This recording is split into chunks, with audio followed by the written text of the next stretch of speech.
They are still excited over last night's pitching gem by Tim Lincecum. His two-hit shutout, a 1-0 win for the Giants, striking out 14, but now we move on as we welcome to National League Division Series coverage on TBS, presented by BlackBerry. And tonight we're at AT&T Park in San Francisco for Game 2 between the Atlanta Braves and the San Francisco Giants. And another enthusiastic crowd on a beautiful night, temperature 65 degrees. Dick Stockton along with Bob Renly.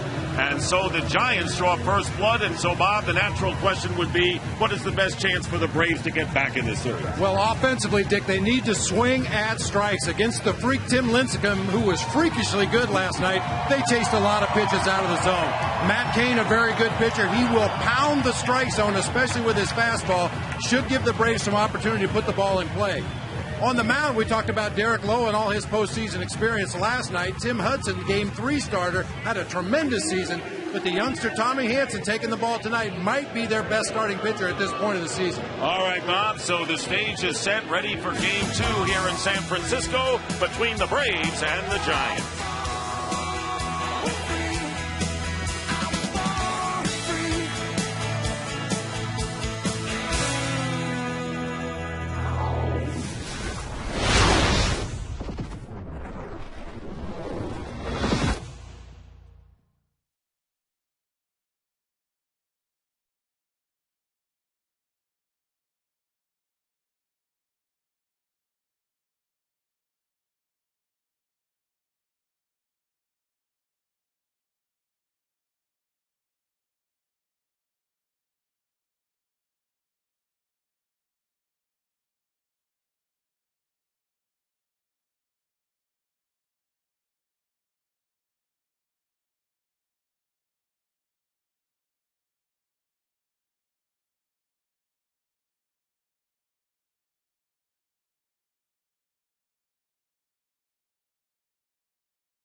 Pleasant night, and we're set for baseball Game 2 as the Giants take the field. And here is the batting order for the Atlanta Braves in this game number 2. Leading off will be Omar Infante at third base. Jason Hayward will be in right field. Derek Lee at first base. Brian McCann behind the plate batting cleanup. Melky Cabrera, the one change in the Braves lineup, will be in left field. Brooks Conrad is at second base. Alex Gonzalez playing shortstop. Rick Ankiel will be the center fielder, and Tommy Hanson will be pitching for the Braves. And the Giants going with Matt Cain, who was 16-10 this year and had a shutout this year. Burly right-hander, 6'3", 245 pounds, and just turned 26 last Friday, Bob. Yeah, he's a real tough customer, a great competitor like all these starting pitchers in this series, and Cain follows suit. He's got a 4-pitch mix, fastball, curveball, slider, change. He's very good at watching how a hitter reacts to his pitches and then adjusting accordingly. He will challenge with that fastball when he's behind in the count, which, as we said in the open, should play right into the hands of the Braves hitters tonight. He lost his only start against the Braves, that in August, when he gave up 3 runs in 5 innings of work. LDS coverage on TBS is brought to you in HD by BMW, the ultimate driving machine. And, of course, the Braves' dilemma is to get some runs. And you talked about how they might do it. And Derek Lowe, who pitched last night, and did as well as he could do. Derek Lowe has nothing to hang his head about. He pitched his typical ball game, pounding that sinker down low in the zone, got some ground balls that, unfortunately, once again, his defense, they were just not able to make some plays behind him, and it cost him the ball game. MLB postseason in Espanol, live MLB postseason Spanish language feed available by SAP. And now we're set to go. Last night we had the traditional uniforms.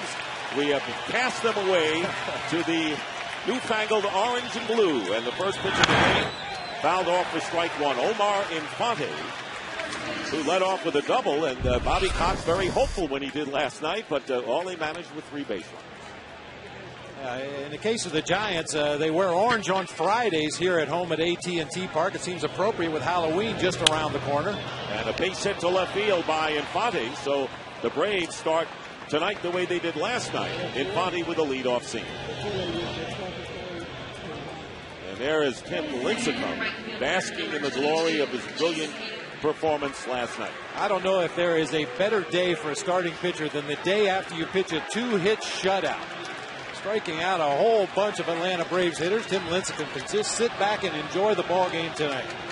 14 strikeouts, setting a Giant postseason record. And here is the rookie Jason Hayward.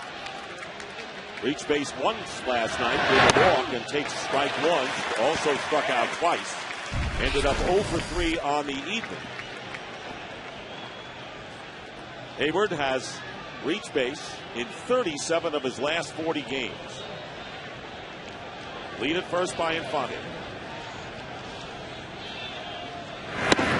1-1. Braves not a running team, and for that matter, neither are the Giants. Hayward will be followed by Derek Lee.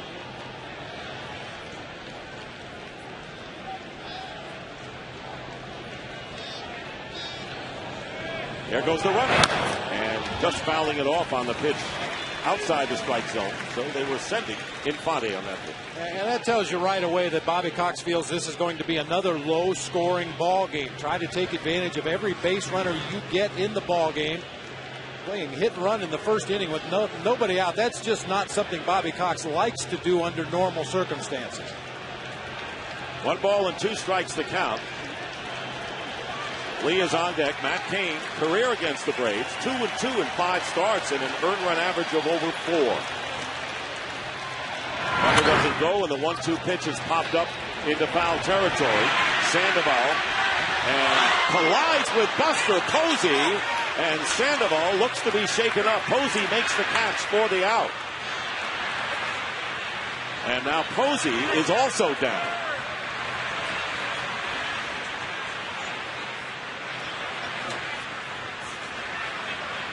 That is a play, Dick, that normally the catcher will give way to the third baseman. It's one of the very first pop-up priority drills you do in spring training, but a lot of crowd noise here at AT&T Park. Buster Posey, a very take-charge catcher, and apparently they did not hear each other. It looked like a head-to-head collision right there between Sandoval and Posey. Well, I don't know how Buster Posey was able to hang on to that baseball. Scary. And Bruce Bochy out there talking with Posey. Sandoval has gone back to his position. But he took a hit as well, and now indicating he's all right. real speed here.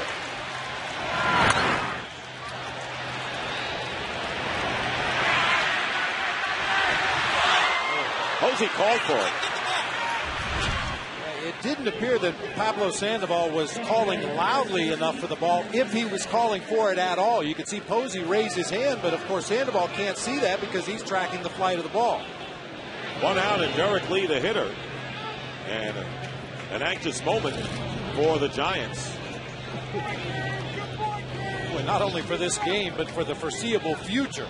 You see your future all-star catcher go down on the second play of the ball game. Everybody here in the ballpark was holding their breath. First pitch to Lee, and a fly ball to right field. Cody Ross back on the warning track. Has a play, makes the catch for the second out. Infante goes back to first base. Let's take a look at the Giants defensively. Third fewest errors in the league, only 73. They've been airtight. Pat Burrow, Andres Torres, and Cody Ross are the outfielders. Sandoval, Juan Uribe, Freddie Sanchez, and Aubrey Huff in the infield, and Buster Posey behind the plate, as Bruce Bochy going with the same lineup in the same batting order for Game 2, and why not? And Dick, we mentioned it last night, the Giants' defense, good fielding percentage. They don't make a lot of errors, but they don't get to a lot of balls that some other defenders do. However, if they can get to it, they usually make the play clean. Not the most athletic defense, as Brian McCann. Bobby Cox is happy with the way he's swinging the bat. McCann had a double in the 7th inning, just one of 3 base runners against Lincecum. 1-0 the count to the Braves catcher. And it's outside. Cain falls behind 2-0. Once again tonight, we have the catchers batting in the cleanup spot for both teams.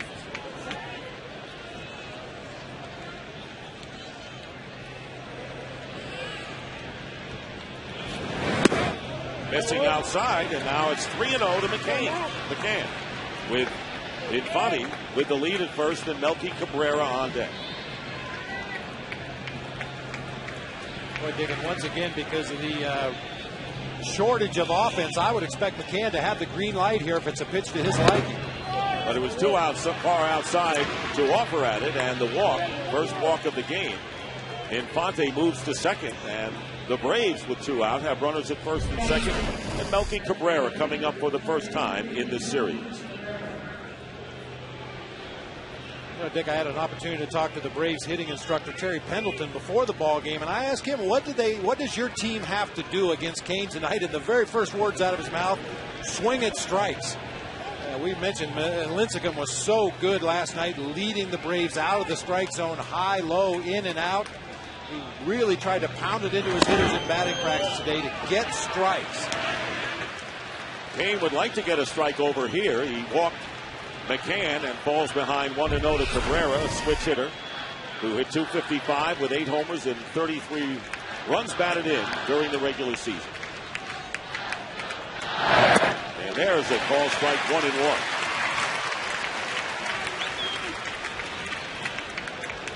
Beautiful vista of AT&T Park, right on the bay, downtown San Francisco. 1-1 pitch, grounded to second base. Sanchez will go to first to retire the side, and that'll do it. As the Braves get the leadoff man on, lead 2, don't score. Giants coming up in the first.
night. Andres Torres leading off.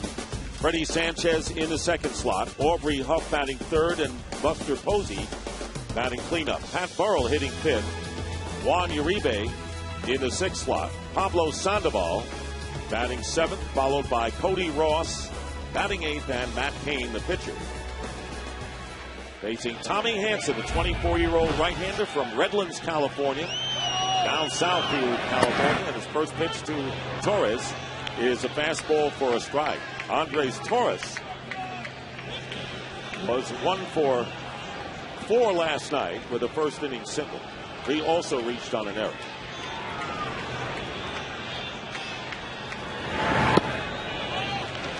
One and one.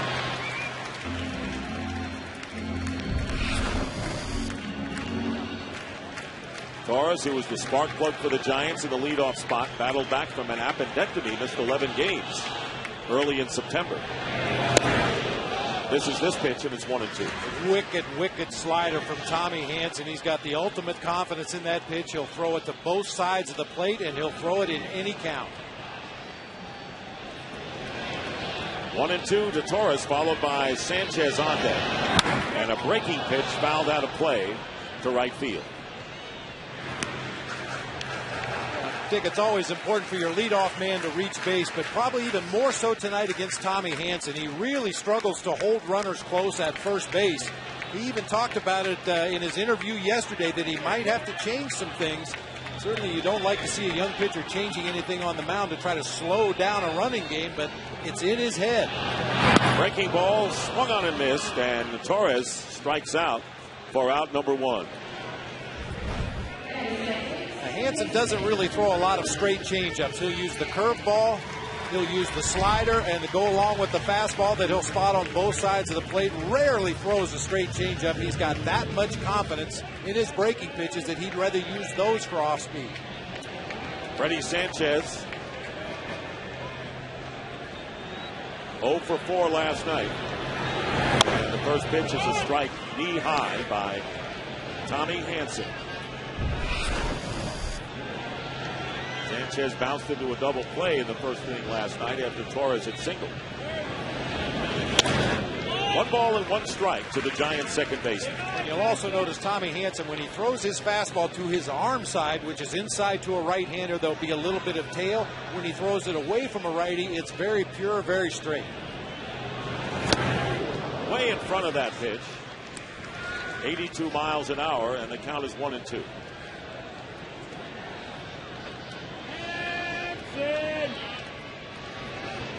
And for those of you just joining us from the Reds-Phillies game, welcome to San Francisco. I'm Dick Stockton along with Bob Brentley and Tom Verducci. Phillies beating the Reds 7-4 to take a 2-0 lead in that series. We have no scores. The Giants are batting in the bottom of the first inning. Braves got 2 runners on in the first and were set down by Matt Cain. And with 1 out, Freddie Sanchez, the batter, with the count 2-2, facing Tommy Hanson, who was 10-11 in the regular season. 2-2 pitch and a soft liner base hit past the stretch of Alex Gonzalez, and so a 1-out single by Sanchez here in the Giant first. So Hanson, who led the Braves with 173 strikeouts in winning his 10 games and an ERA of 3.33, Bob. Now, the 1-loss record could be a lot better. 6 blown wins. Games that Tommy Hanson had in hand. His bullpen let them get away. Works mostly away. Fastball slider mix early. He'll incorporate the curveball the second and third time through the lineup. And I mentioned you can run on him if you get the right personnel on over at first base. Well, Sanchez has the lead at first, and here is Aubrey Huff. Huff had a single and a walk last night. Game number 1 and a breaking ball, and no advance as McCann makes the stop. And the count is 1-0. And you mentioned that Tommy Hanson on a roll may be really the best pitcher when you talk about the big 3 of the Braves at this point. Well, he was a 22nd round draft pick back in 2005 by the Braves, and at every minor league level he was voted the best pitcher, all-star team, all-star game starter. In 2008 he won the Phil Niekro Award, which is given annually to the best minor league pitcher in the Braves organization. They expect big things out of this young man. Hansen has allowed only 1 run in 18 2/3 in his past 3 starts, so he is on a roll. And his ERA just over 2 in September as Huff fouls it off. 1 ball and 1 strike to Aubrey Huff. And what a year Huff had, leading the Giants in homers with 26 and runs batted in with 86.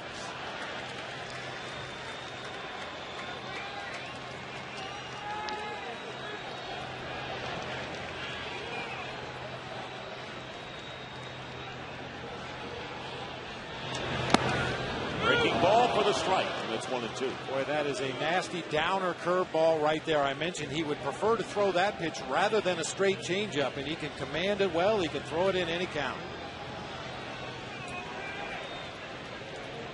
Sanchez has a short lead at first base, held on by Derek Lee. 1 out. Here's the 1-2. Strikes him out on another breaking ball. Boy, that curve is working for Hansen. And there are 2 down with 2 strikeouts in the top of the first inning. A scary moment for the Giants in this collision between Buster Posey and Pablo Sandoval. A lot of crowd noise. Neither guy heard the other one calling for it. Posey was able to hang on for the out, but both players stayed on the ground for a while before recovering and staying into the ballgame. Sports Illustrated's Tom Verducci has an injury update. Tom? Well, the trainers did take a look at him between innings, but they assured me it's nothing worse than Buster getting the wind knocked out of him. Certainly understandable. We know that Pablo Sandoval can play third and first. I think we now know he can play middle linebacker as well. You know, that's one position that the 49ers don't need. They have one of the best in Patrick Willis. 1-0 the count to Buster Posey, who led the Giants with a .305 average and had 2 hits last night and scored the only run of the game. And trying to keep Sanchez close at first base. You know, Dick, even if the Giants don't run the bases aggressively tonight, if they could take an extra half a step on their lead and at least make Hansen think about the base runners, it may throw him off at the plate. 2 down, 1-0 the count. 2 balls and no strikes to Buster Posey. Facing Tommy Hansen, the 24-year-old in his second year from Redlands, California. 3rd in the Rookie of the Year voting last year, behind Chris Coughlin and Jay Hack.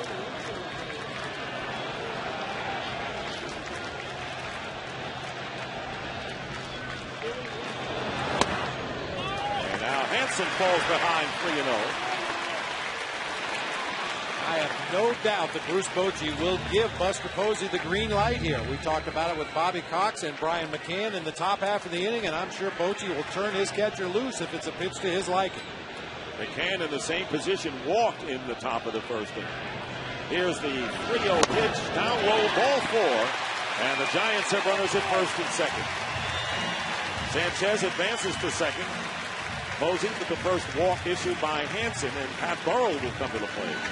We've seen more action in the first inning than we saw in the whole ball game last night. About to say that. Yeah, the base coaches got real lonely out there last night.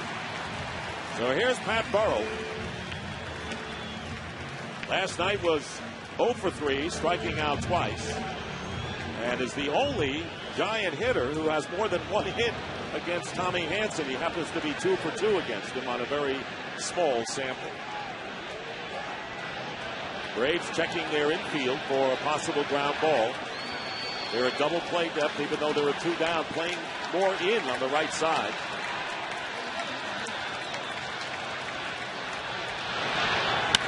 Fly ball hit deep to left field. Way back, it's gone. Pat Burrell with a 3-run homer.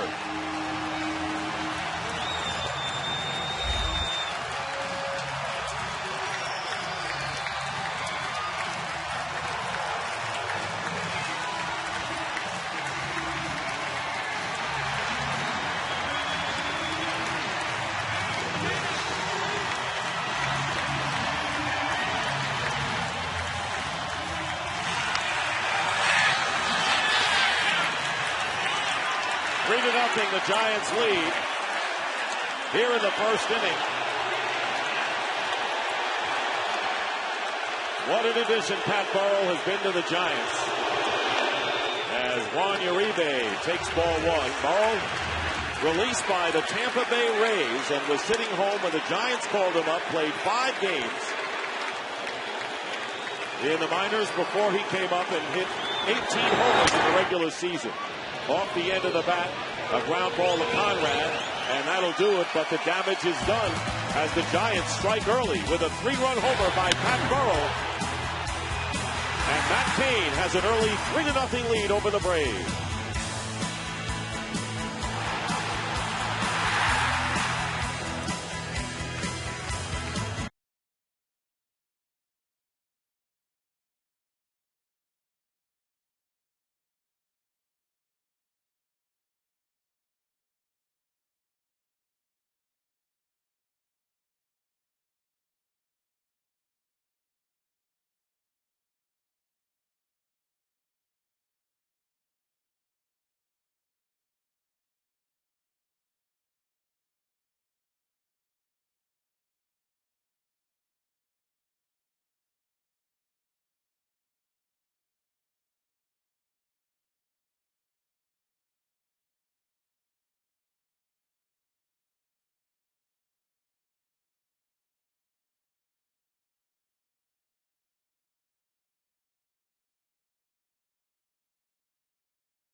In the NLCS.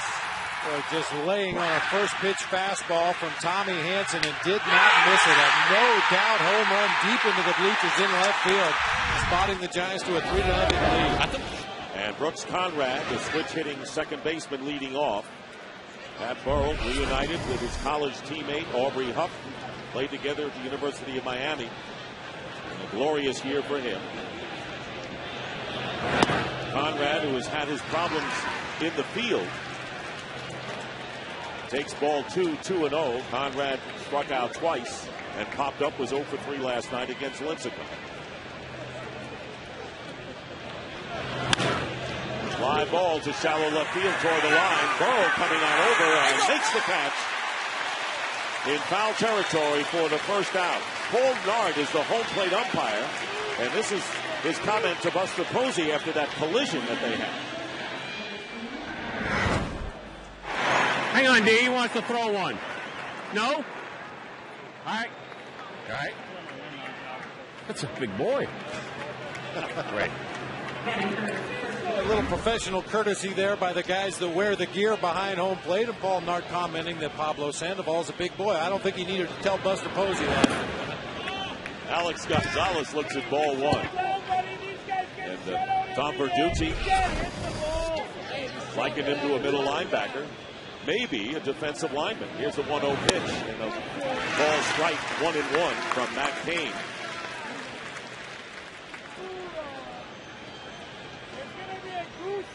Gonzalez was 0 for 3 last night. That list goes on and on. Only 2 hits. And foul at the plate.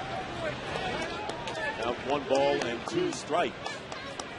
Well, Dick, I'm going to give you a good news, bad news scenario here. The good news is there's a lot of baseball left to play for the Braves offense. The bad news is when spotted to 3 or more runs of support in his career, Matt Cain is 49-8, including a perfect 11-0 this year.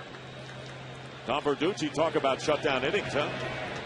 Absolutely. If there's anything a manager likes more than a 3-run homer, it's a starting pitcher going out there and putting up a 0. Great play made by Uribe. The throw to first in time, and Huff keeping his foot on the bag, and Uribe recovering in a hurry to make the throw. And Gonzalez with a few words for Paul Emmel, the first base umpire, and Bobby Cox now is out to talk to Emmel, who was the umpire at second last night on that stolen base play that we showed.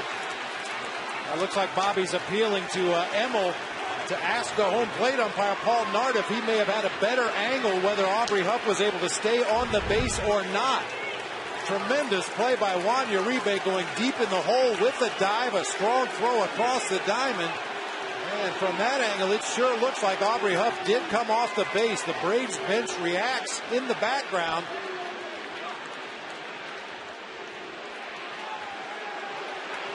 Well, you can see Gonzalez looking back at Aubrey Huff's foot as he crossed the bag down there at first base. And Bobby Cox has been ejected yet again, as he follows Paul Emmel down the line. And then last night it was Buster Posey who even admitted that he was tagged out by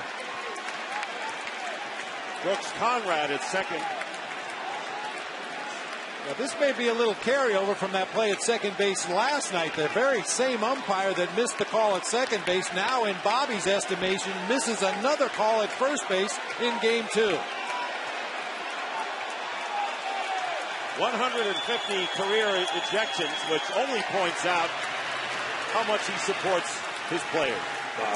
Well, there's no doubt about it, Dick, and he is very much a pitcher's manager. I would venture to guess that of those 158 ejections, probably 100 of them were arguing balls and strikes early in the game to try to establish the strike zone for his own pitcher. Rick Ankiel lines a base hit to right field with 2 down and takes the lead. That's the second hit of the game with 2 down for the Braves. Take one more look right here. Boy, he may have the very tip of his cleat on the very corner of the bag as that ball entered his glove, but you could certainly see why the Braves would argue that play. You see the vantage point that they have from their first base dugout.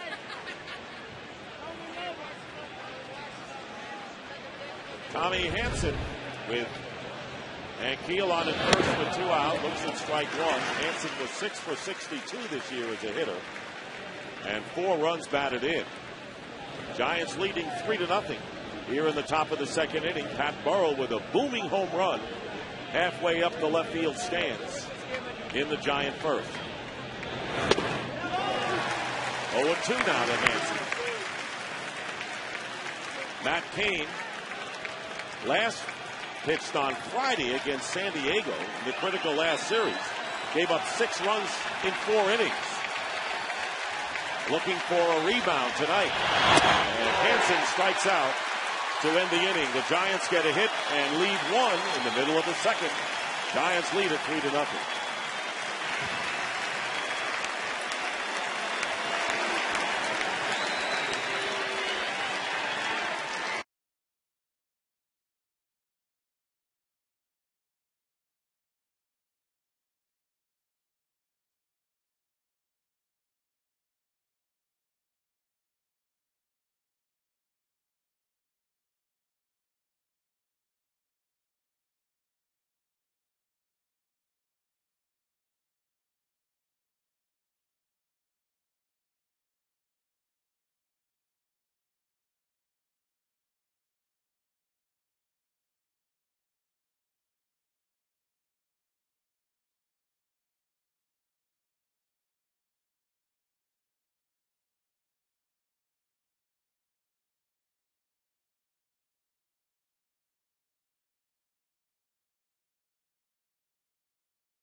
we've had more activity going on in the middle of the second inning.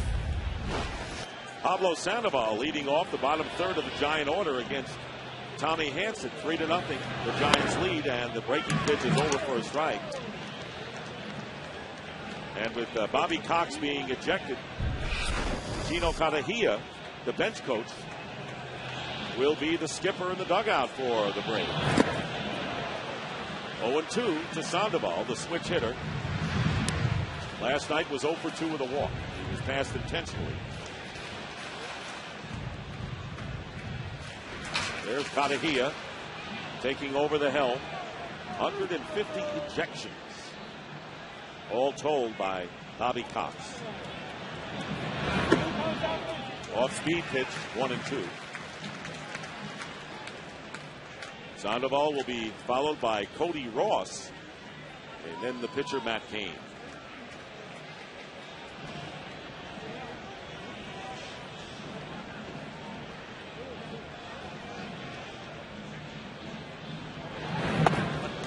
Evens the count, 2-2. All breaking balls so far to Pablo Sandoval. You can see by his preparation in that left-handed batter's box, he is geared for fastball.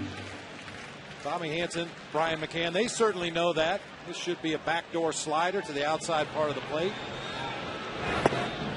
He's off the pitch outside.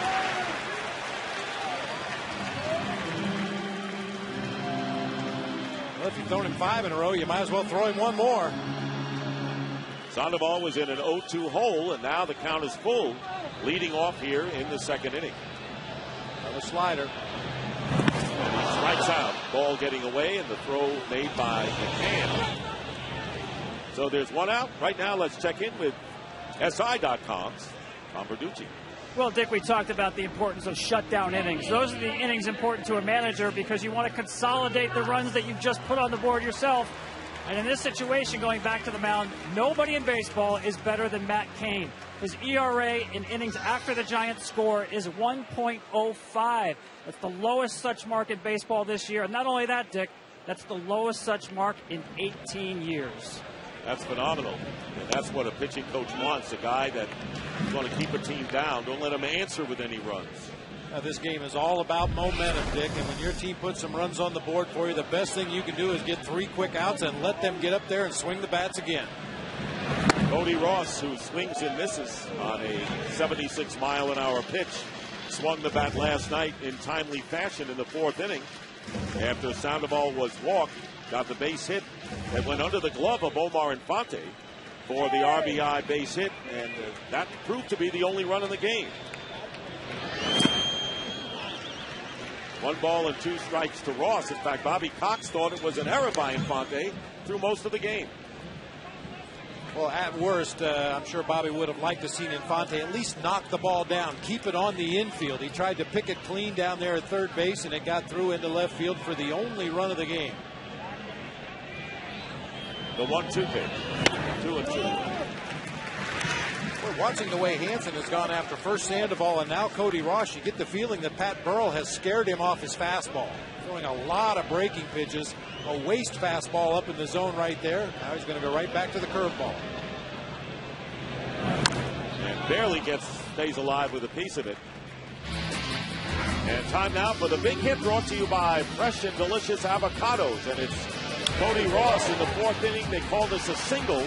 And it scored Buster Posey with the only run of the game. That's all Tim Lincecum needed last night, as he struck out 14. Striking out at least 1 Brave in every inning except for the 4th. 2-2 to Cody Ross with Cain, the pitcher, on deck. 1 out. And he goes for the full count on the second straight hitter.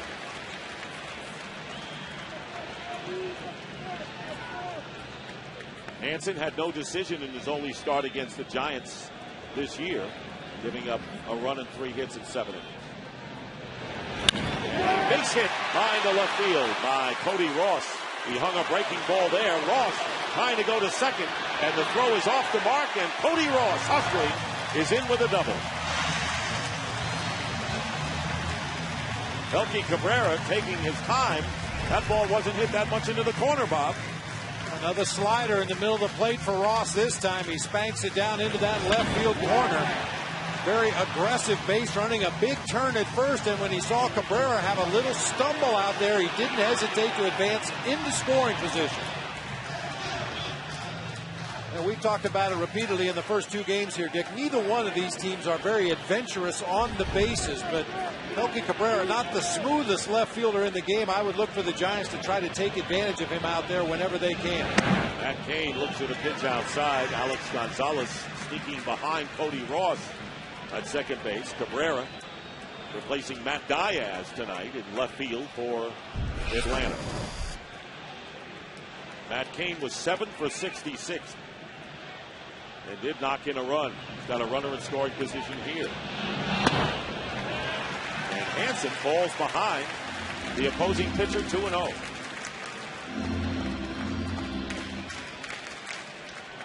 Top of the order, Andres Torres waits to hit.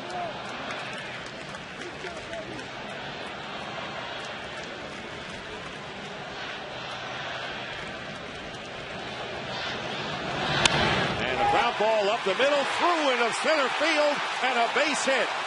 Scoring is Cody Ross, and Matt Cain helps his own cause with a single, and the Giants now lead it 4-0.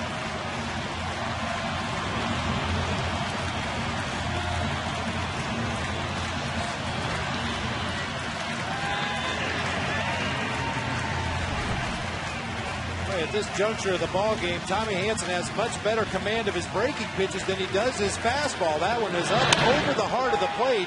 And Alex Gonzalez, in his effort to jockey Cody Ross back close to second base, was playing way too shallow. Could not get to that slow roller back up the middle of the field. So the Giants playing add-on here, and here is Andres Torres with one out. And there's a ball hit out to left field. Coming on is Cabrera to make the catch. And the throw to first base doubles off Matt Cain for the double play that ends the inning.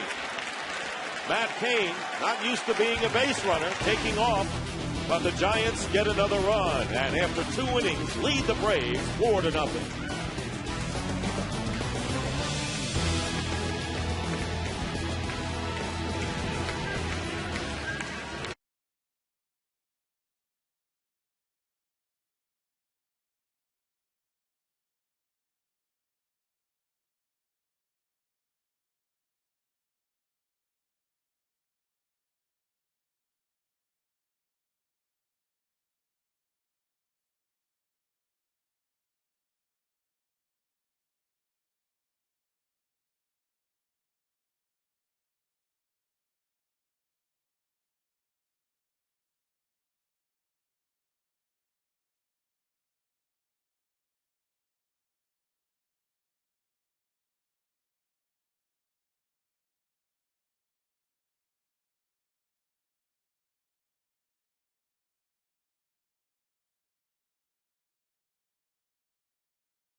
along with Bob Brentley and Sports Illustrated Tom Verducci. And the Braves got to get something going offensively. They have yet to score a run in this series. And facing Matt Cain, it'll be the top of the order: Omar Infante, Jason Hayward, and Derek Lee. Infante led off with a base hit to left field. Braves had 2 runners on in the first inning against Cain, who was given up a hit in each of the first 2. And the pitch going all the way to the backstop as Infante showed bunt there. Well, even though they have not pushed across a run yet in the first 2 innings of this game, the Braves have had much better at bats tonight against Matt Cain in the first 2 innings than they did in the ball game last night against Tim Lincecum. Now they have to make them productive as the count is 1-1. Bobby Cox, if you just joined us, was ejected arguing over an out at first base. Alex Gonzalez ruled out by Paul Emmel, the first base umpire. Cox ejected for the 158th time.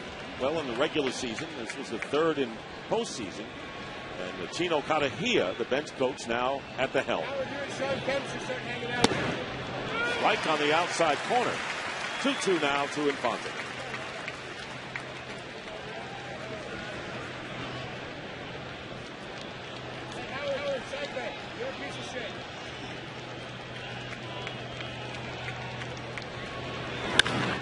Off the fist and a fly ball hit deep to center field, but Andres Torres is there, and he makes the play for out number 1. And here is Jason Hayward.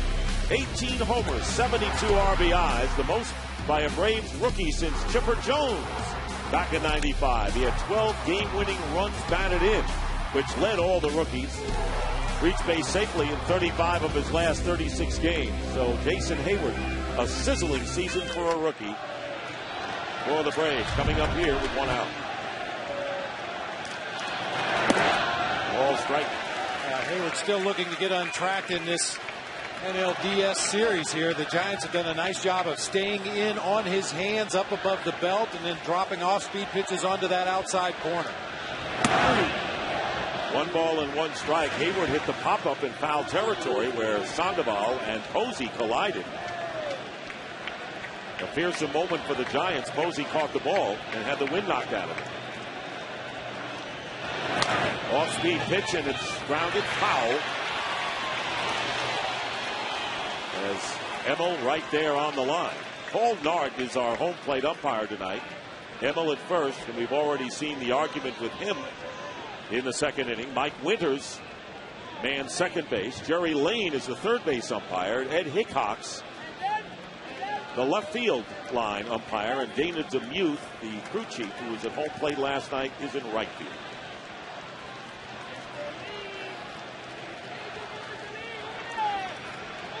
One, 2.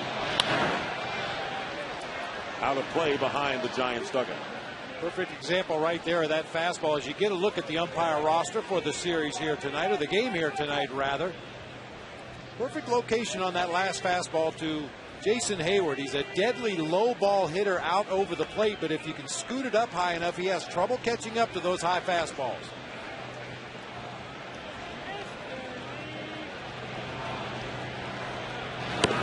By 3 on the outside corner, and that will be the second strikeout for Cain as Hayward is caught looking for the second out.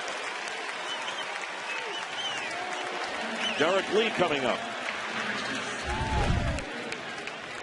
See Posey sets up on the outside corner. A little bit of tailing action on that fastball. Posey pushes it back toward the corner just a little bit and gets the call from the home plate umpire, Paul Nart.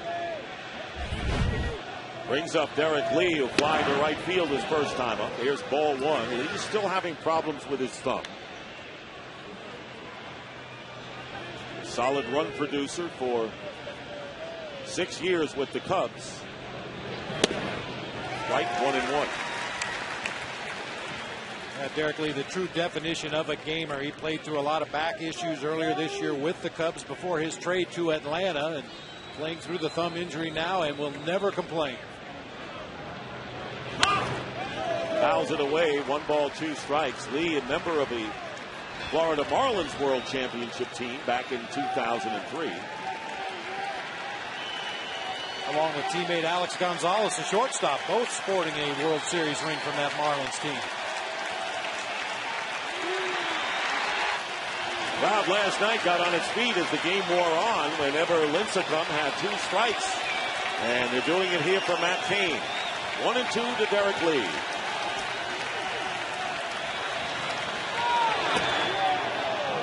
Breaking pitch just missed inside. Hard breaking ball from Cain.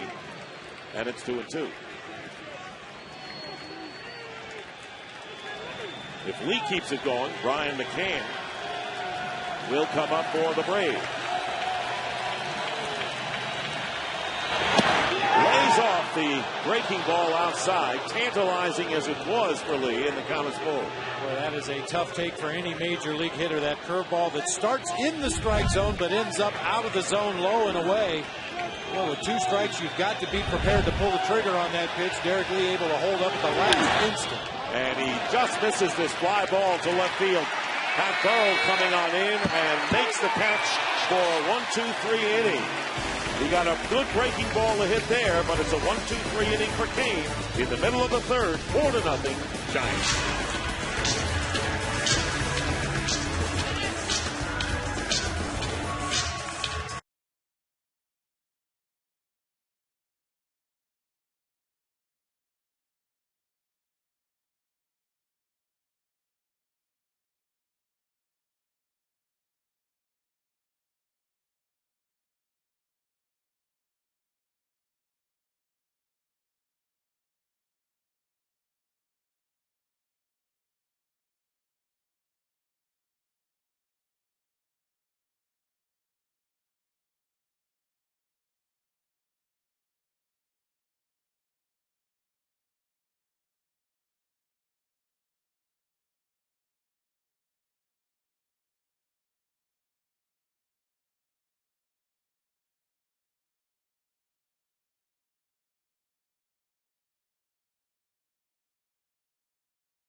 Homer. Giants added another run in the second.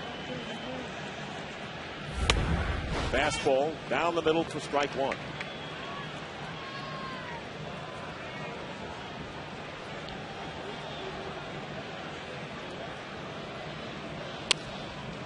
One and one.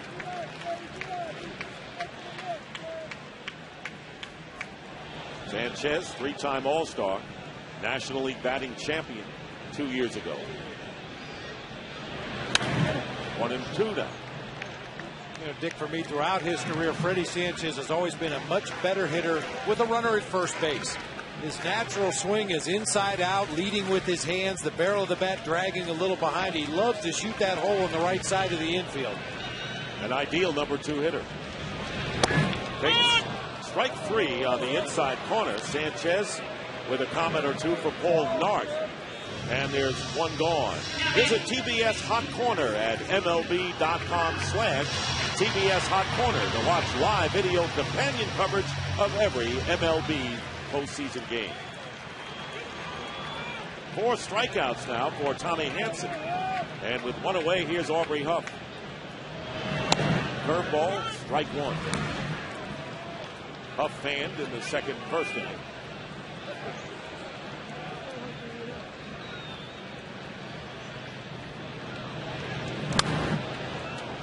Oh, 2. Great influence in the Giant clubhouse this year has been Aubrey Huff. They've got quite a collection of characters down in that Giants clubhouse, none more so than Aubrey Huff. Heavily inked up on his upper body, lots of tattoos. He kind of commands that one side of the clubhouse, and he and Pat Burrell really stir it up.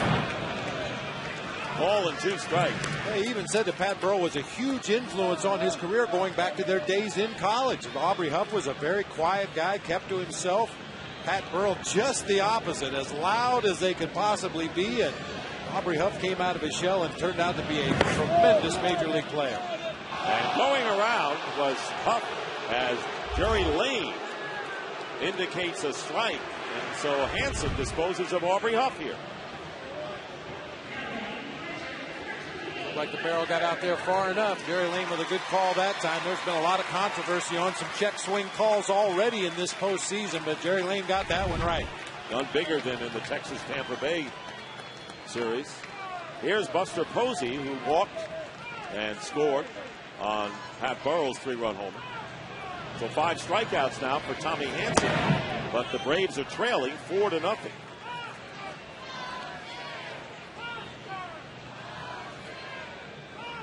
Buster Posey along with Jason Hayward, 2 glittering rookies for each of these teams in this series. And the curveball in for the strike, 1-1.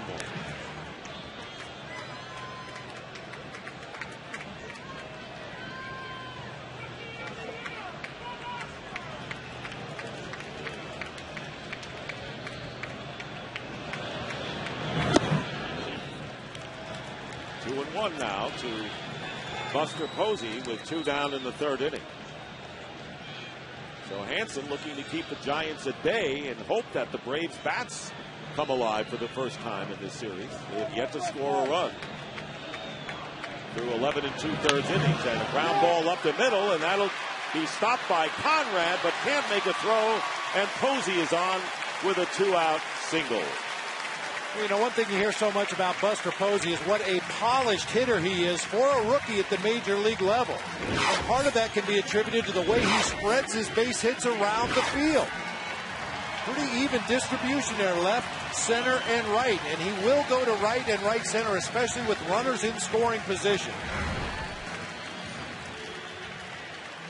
Fastball up in the zone, just takes it right back up the middle of the field.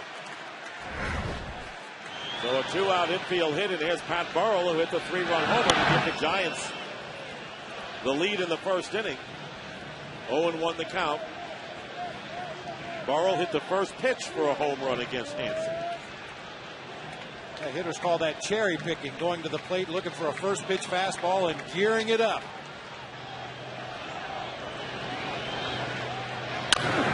Chops this one to the left side, and Fonte throws out Burrell, and that'll do it. There was a hit, 1 left, 2 strikeouts for Hanson, and we go to the 4th inning of a 4-0 Giants lead.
tonight, and Brian McCann coming up, cleanup hitter for the Braves, starting here in the fourth. And McCann, no doubt, has been the best hitter for the Braves recently, and Bobby Cox and now Chino Canajilla would love to see McCann come to the plate with some runners on base, but here he is, leading off the fourth. Walked his first time up, takes the strike. McCann has led the Braves in home runs in each of the last 3 seasons, at 21 last year and this year. First catcher to lead his team in homers 3 straight years since Mike Piazza. He did it 10 years in a row. Down the middle, 5 with the Dodgers and 5 with the Mets. 1-1 the count to McCann. 1-2.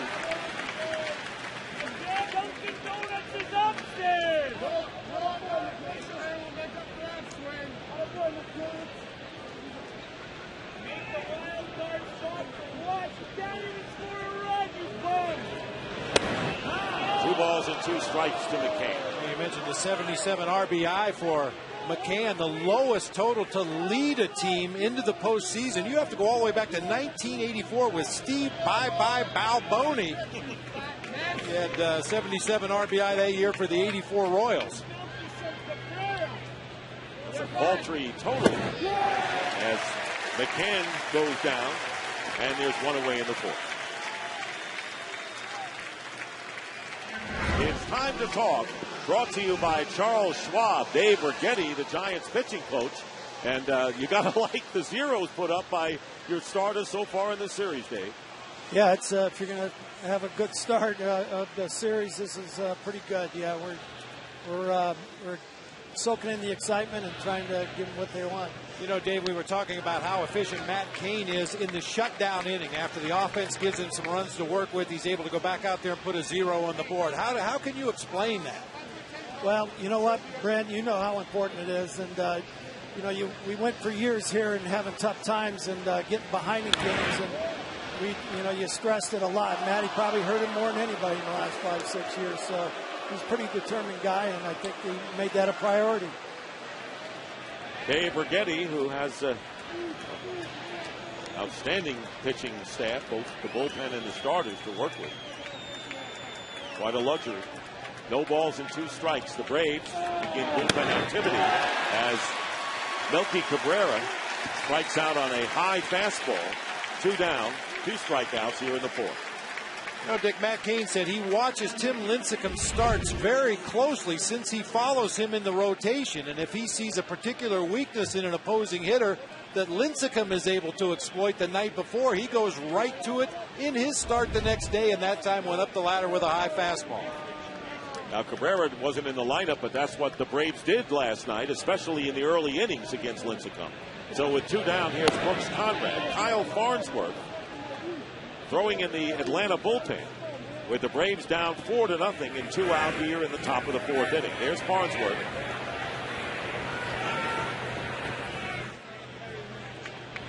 One-0 pitch and a line drive center field and a base hit. 2-out single by Conrad, and that is the 3rd hit of the game for the Braves.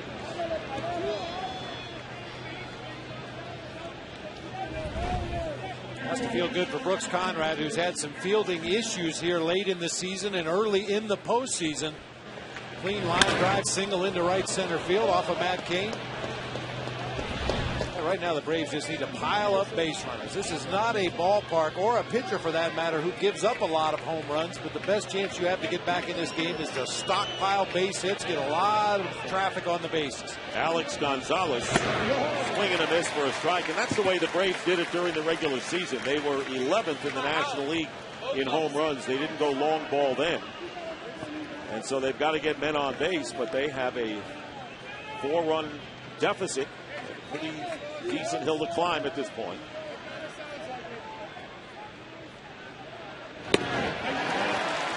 Chasing that pitch out of the strike zone, and Gonzalez now behind 0-2. Gonzalez was out at first on that controversial play from Uribe to Huff. Did Huff have his foot on the bag in the second inning? And there goes the runner with 2 out and a fly ball hit to left field. Pat Burrell going back has a play and makes the catch to retire the side. 1 hit, 1 left in the middle of the fourth, 4-0.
Back here at AT&T Park in San Francisco, where the Giants leading 4-0 and trying to make it 2 straight over the Braves in the best of 5 NLDS.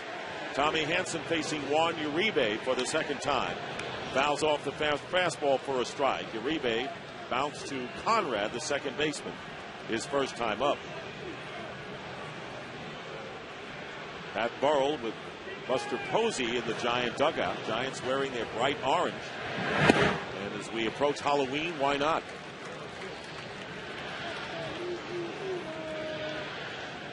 We're not that close. We're sneaking up on it. Trick or treat. You can buy your pumpkins. I know that much. Shot to center field. Rick Ankiel is there to handle the line drive for out number 1. It's time to talk. Brought to you by Charles Schwab and Chipper Jones, kind enough to join us. I know it's frustrating being on the bench, and your club needs runs somehow, some way, and soon, Chipper. Yeah, we do. We got to get 1 or 2 guys in this lineup to get hot. I know it's not going to be easy. That's a pretty good pitching staff over there. Not an easy one to bunch hits together against. Lincecum and Cain have been on top of their game through the first game and a half, so we're running out of time. We better get it going. Chipper, you're a real rarity, a guy that's played his entire career for one manager, with Bobby retiring at the end of the season. How do you feel about that? It's going to be a sad day. You know, I mean, like you said, he's the only manager I've ever known. He's the best manager I'm ever going to know. And, you know, it's just it's a sad day. There's going to be a little bit of a hole in everybody's hearts next spring when you walk into the manager's office and you don't see Bobby. But the business of baseball goes on. He's left his legacy here in Atlanta. It's a great one. And hopefully we have better years to come. And, of course, Bobby Cox, who was ejected and at the conversation with Chipper Jones a few moments ago. And there are 2 down as Derek Lee made the play unassisted, brings up Cody Ross. And what about the future, Tom Verducci, of Chipper Jones himself? Well, I spoke to Chipper, and clearly he intends to fully rehab that knee injury and play next season. But he's gaining a new perspective in the dugout here. It's made him think about what he wants to do after he's done playing.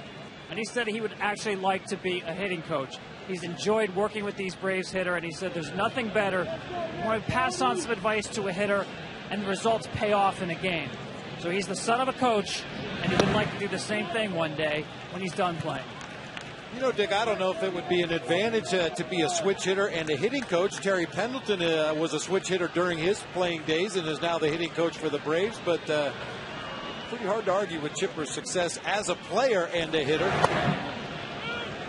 Boy, and I'll tell you, the fact that he missed the ball game last night was the first time since 1993, a stretch of 92 straight postseason games, Chipper Jones suited up for the Atlanta Braves.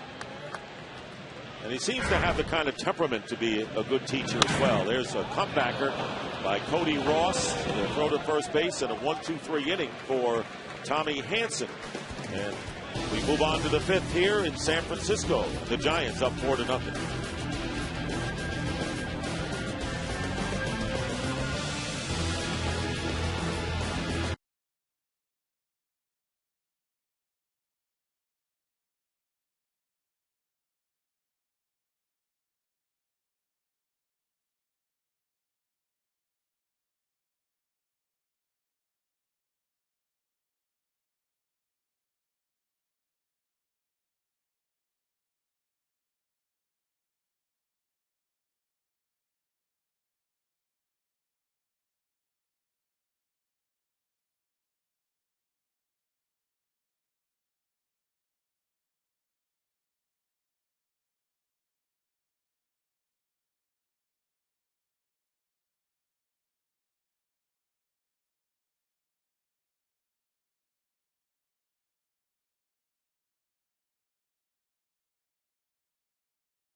Nate McLeod has a bat in the on-deck circle and will pinch hit for Tommy Hanson with left-hander Mike Dunn now throwing in the Braves bullpen. And Keel single to right his first time up, and he takes ball 2. There is McLeod. And Dunn. The Braves need to get some base runners on, as you heard Chipper Jones and Bob Brenly talk about. Not a long ball hitting team. The fastball from Cain is in for the strike, and it's 2-1.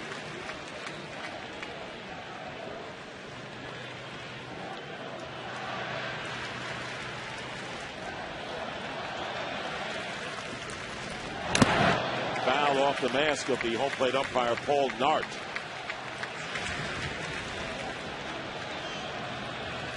Giants leading 4-0. They got 3 in the first on Pat Burrell's home run halfway up the left field seats, and added another when Matt Cain, the pitcher, singled. Fly ball, chasing it is Burrell, and it's going to drop in foul territory. No way for Burrell to get a chance on the play. But a very dangerous play nonetheless, with those bullpen mounds just into foul territory down the right and left field lines. Very tough for those corner outfielders chasing foul balls over in that vicinity.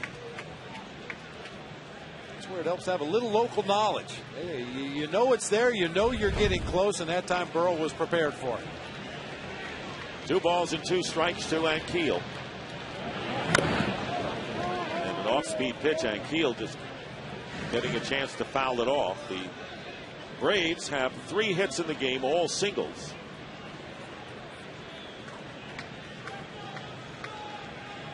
They had 2 hits last night. Matt Cain trying to give the Giants a commanding 2-0 lead in the series. And a shot, one hopper to Sanchez. Knocks him down a bit, makes the play for out number 1.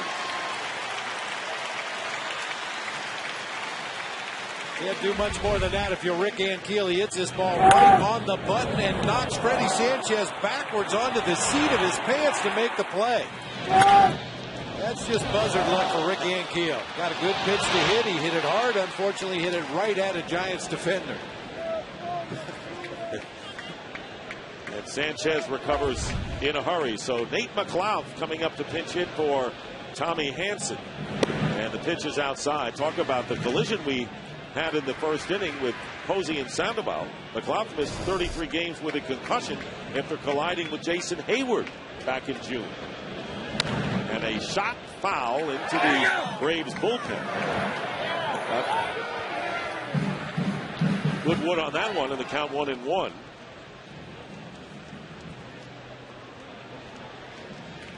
McLeod hit 190 in 85 games, and the former Pirate was 3 for 7 as a pinch hitter. 2-1. And the crowd reacting to that pitch that they thought nicked the inside corner.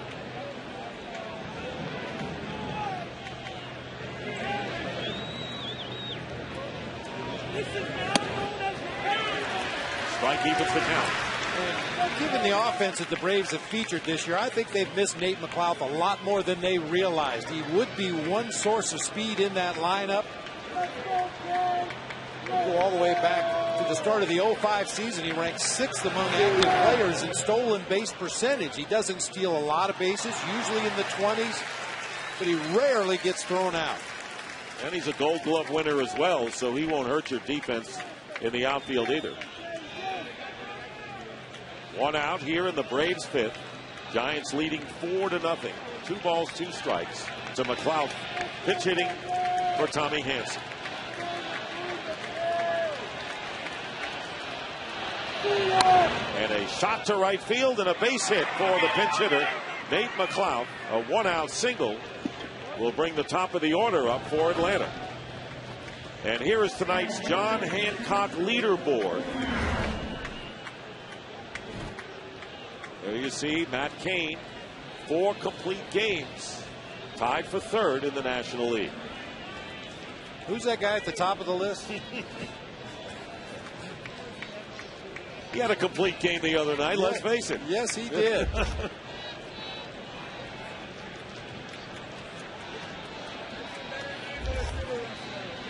Pitch count still in real good shape at this point of the ball game for Matt Cain.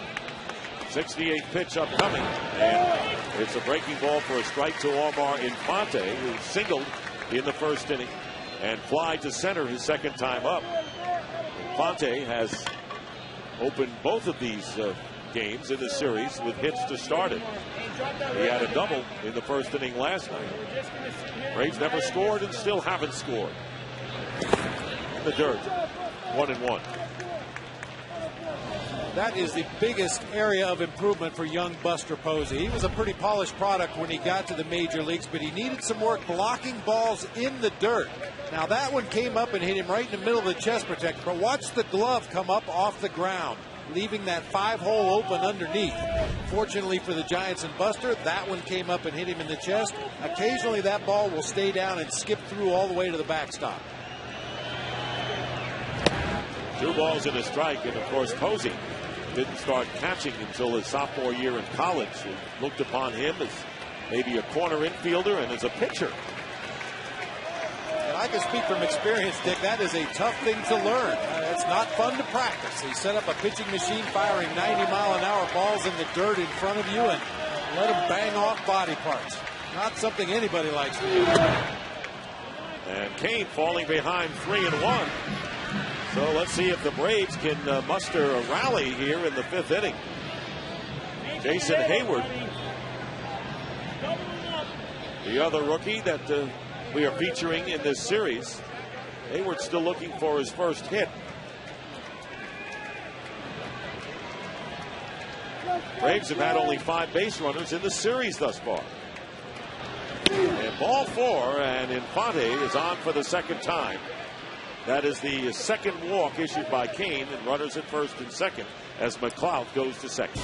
Tomorrow on TBS, Division Series coverage continues with a pair of Game 3s as 2 teams face elimination on the road. First up, the Rays trying to stay alive as they take on the Rangers in the first postseason game in Arlington since 1999.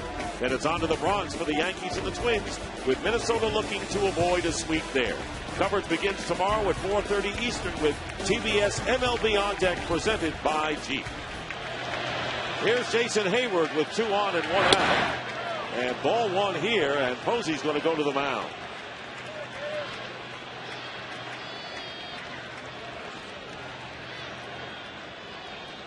We saw Posey go to the mound early to talk to Tim Lincecum last night. It's just really a rhythm changer. Cain all of a sudden having problems finding the strike zone. I mentioned it in last night's game. It doesn't really matter what you say when you get to the mound. Just have your pitcher take a little bit of a breather, get his mind right, and get back up on that rubber and try to find the strike zone once again. So a big chance here for Jason Hayward to make his mark in this NLDS. 2 on and 1 out, and a 4-run Giant lead. Foul straight back. 1-1 to the rookie right fielder. Jason Hayward from McDonough, Georgia. And we chronicled last night how the paths of Hayward and Buster Posey crossed and faced each other in the championships in the Georgia high school region.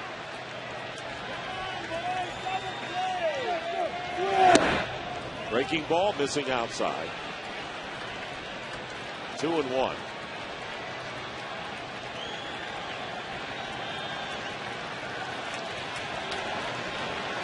McLeod is the runner at second. Infante on at first.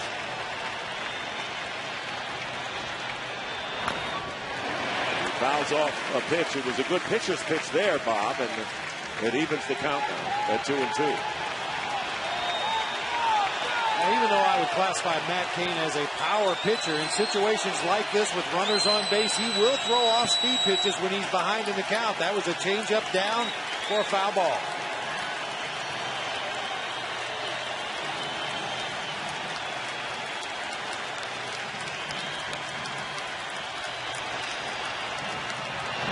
And a ground ball to Uribe, steps on the bag, throws to first for the double play. And that'll do it for the Braves in the 5th inning. After 4.5 here in San Francisco, they wave the orange, and why not? 4-0 Giants.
run by Pat Burrell, and then they added another run in the second when Matt Cain, who drove in 1 run in the regular season, singled up the middle to make it 4-0.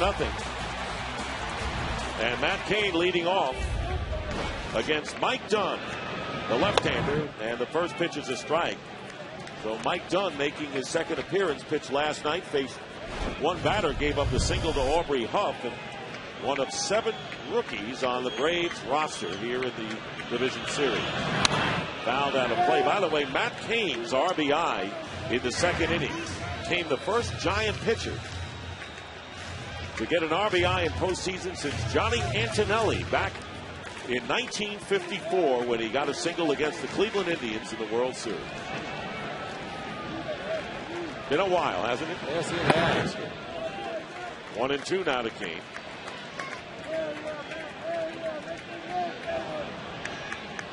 Actually, Antonelli came over in a trade from the Milwaukee Braves to help the Giants win the pennant in the World Series that year. Check swing. And Paul Emmel indicates that Cain did not go around. 2-2 the counter.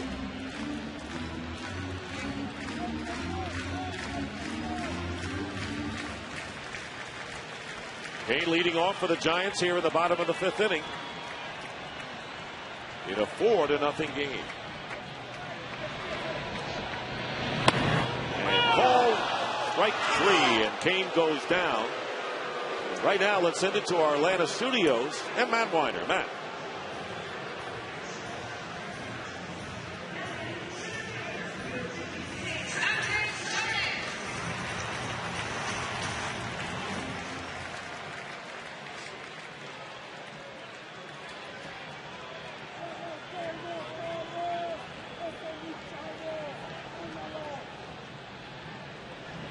All right, Matt, thank you very much. And swinging and fouling off the first pitch is Andres Torres with 1 out in the 5th inning. Torres struck out and hit into a double play, a fly ball that Melky Cabrera charged, made the catch, and Cain, who was on his way practically to second base, was an easy out at first for the double play.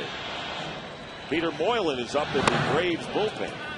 He too pitched last night. The Braves pulling out all the stops here in game number 2. You know, Dick, if there was anything to be gained in that game last night for the Braves, it was the fact that they got some of their relief pitchers involved in the action. They should be a lot more comfortable in subsequent appearances in this series. Everybody wants to get involved in the action early. Of course, Tim Lincecum was bogarting the mound last night, didn't let the rest of his bullpen have any fun. Brian Wilson did get up in the 9th inning just in case. But that was it. Here's the 0-2. And a check swing. Ball and 2 strikes to Torres. Story has been the Giant pitching so far in this series.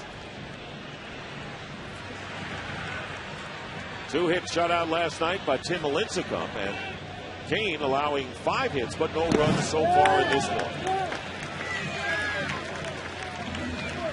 2-2 to the Giant leadoff hitter.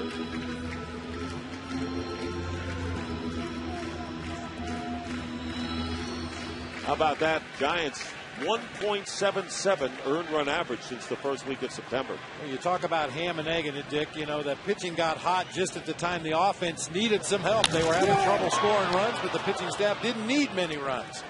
That line drive right to Conrad for the second out, and that'll bring up Freddie Sanchez. The Giant pitchers have limited the opposition to 3 runs or fewer in 24 of the last 27 games. Says it all. And Sanchez 1 for 2, singled, and a run scored. And Matt Cain handling the baton tonight for this Giant pitching staff. Fastball and a strike. You pointed out the Braves relievers have been outstanding. And Mike Dunn with an outstanding arm, an explosive fastball, a devastating slider down and in. He's been a big-time strikeout pitcher throughout his minor league career, and getting his first taste of the postseason here in 2010. 27 strikeouts in 19 innings in the regular season.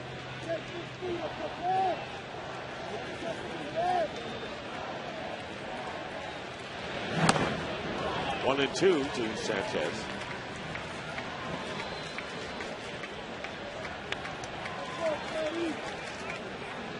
Giants with 5 hits in the game. 2 of them have been extra base hits, including Burrow's home run. And there was a double by Cody Ross preceding Matt Cain's RBI base hit in the second.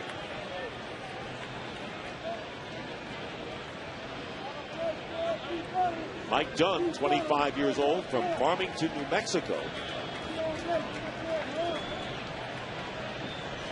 3 times this year he was called up from the Gwinnett AAA Farm Club.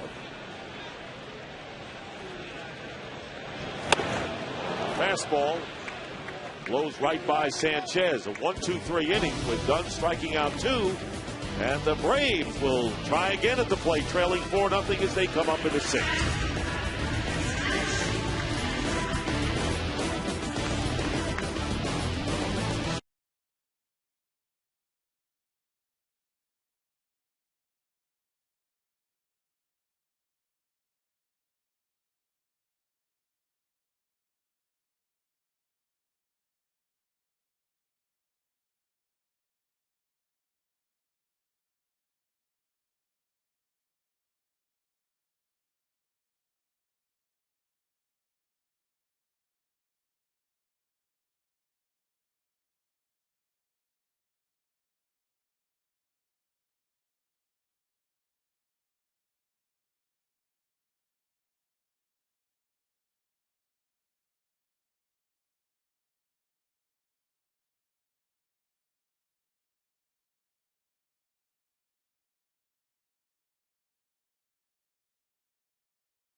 And Derek Lee takes ball 1.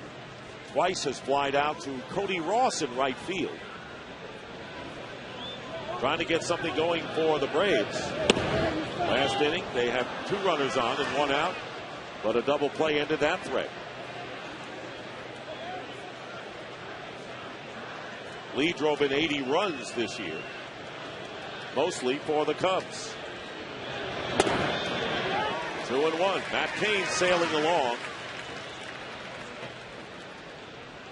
Did give up 22 home runs, which led the Giants staff this year. Behind now, 3-1 to Lee. On deck is Brian McCann. 81 pitches thrown by the 26-year-old from Germantown, Tennessee.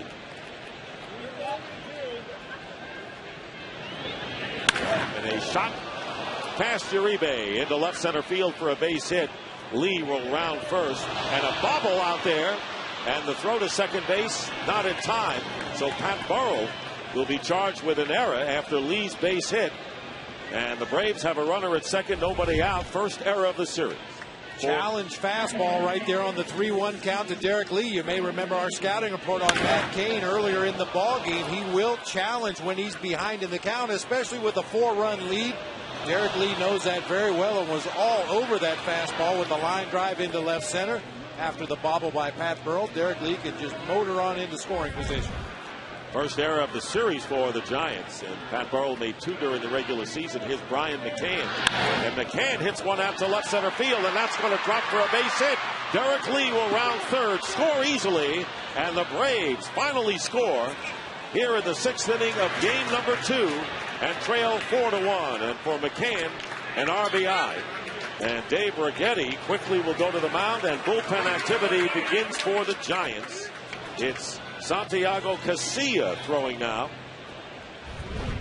We saw McCann drive the ball to the opposite field in last night's game. A fastball up and out over the plate. He stays right on it to the gap in left center. And this quick trip to the mound by Dave Righetti, I'm sure he's going to remind Matt Cain and Buster Posey, don't forget your other pitches. Occasionally a pitcher can get not necessarily lazy, but get into the habit of, I've got a 4-run lead, I'm just going to throw strikes with my fastball, and the Braves have jumped all over him in this inning.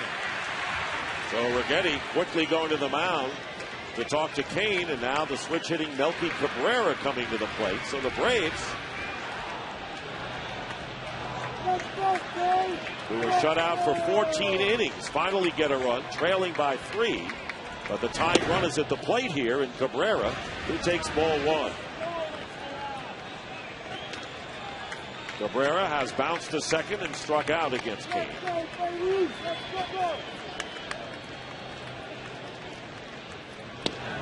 And it's 2-0. So the Braves trying to start something here, and it began with Derek Lee's base hit, helped along by Burrell's error. That allowed the run to score on McCann's single.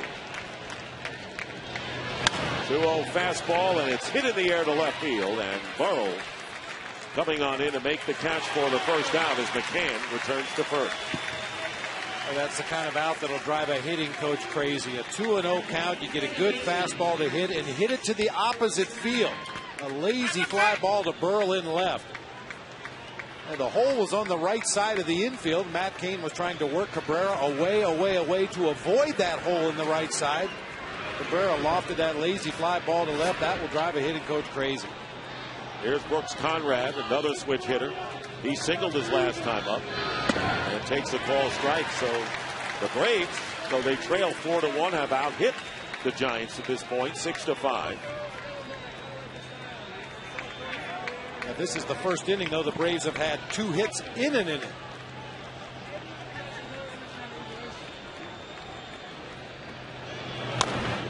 And now Cain is ahead of Conrad. No balls and 2 strikes.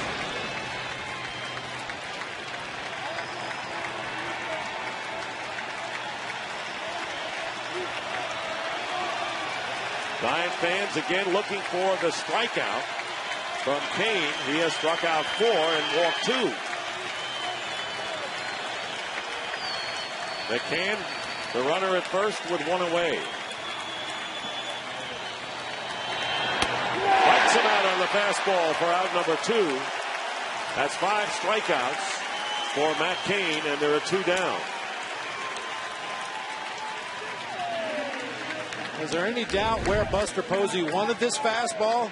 He's standing up taller than the home plate umpire, Paul Nart. Matt Cain able to hit his spot that time up above the letters. Conrad can't lay off. So 2 down now to Alex Gonzalez. 0 for 2 tonight. Casilla warming up for the Giants still. And the first pitch in for a strike to Gonzalez. And Moylan has been toiling for the Braves down the right field line.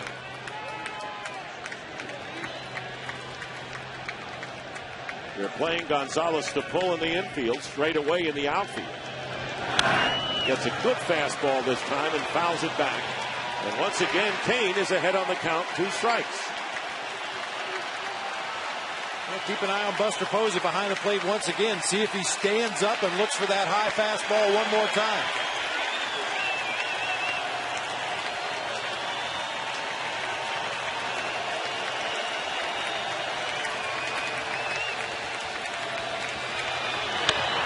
And a fly ball to shallow left field. Pat Burrow makes the catch to retire the side. The Braves finally score a run, though it's unearned. And in the middle of the 6th inning, it is now a 4-1 game. The Giants in front.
Struck out twice against Tommy Hanson leading off and takes down low ball 1. Buster Posey is on deck, and we have the right-hander Peter Moylan in the bullpen.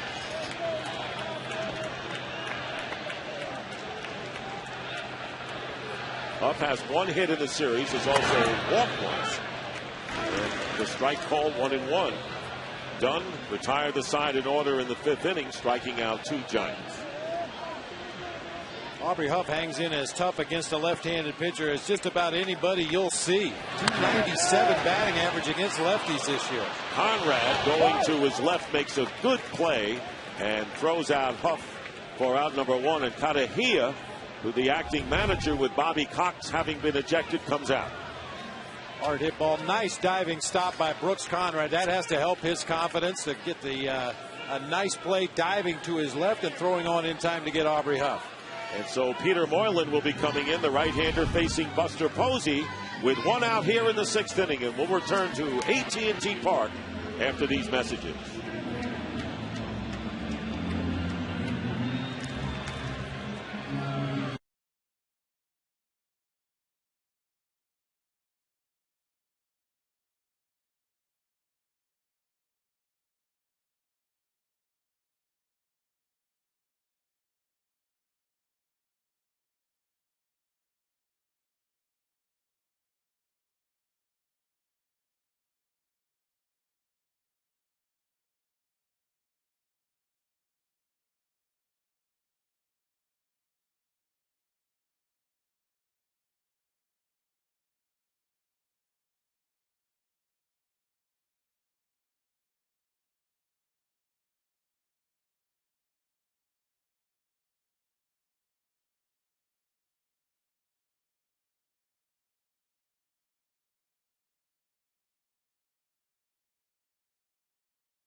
base twice tonight for the Giants. One out here in the bottom of the 6th inning. 4-1. The Giants lead, trying to make it 2 straight at home before they go to Atlanta for Game 3 on Sunday. So Moylan pitched a third of an inning last night. 85 appearances this year, second in the National League to Pedro Feliciano of the Mets. And that's for the 2nd straight year. Now Moylan, a side armor. You'll see a tailing, sinking fastball that he'll use on the inside part of the plate to a right-handed hitter, and then a big sweeping frisbee slider that'll break all the way across the plate. Posey has 3 hits in this series, a single and a double, and a run scored last night. And he has scored a run tonight already and was safe on an infield hit his last time up. Strike 1. To Posey, Buster Posey, going home for Game 3, Leesburg, Georgia, where he grew up. 1-1 the count.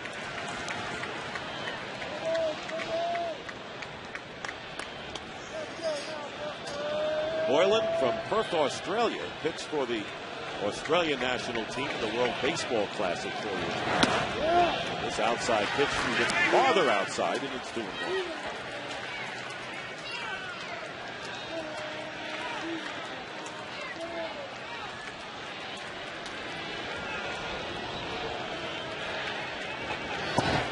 On the corner, 2-2. That time threw the tailing fastball to the outside corner. One thing that fools hitters with Peter Moylan, he throws fairly hard from that sidearm delivery. His fastball will sit in the high 80s, occasionally touching 90 with a lot of tailing action. Most sidearm pitchers don't have that kind of velocity. One out here in the 6th inning. Braves scoring their first run of the series last inning, trailing by 3 runs.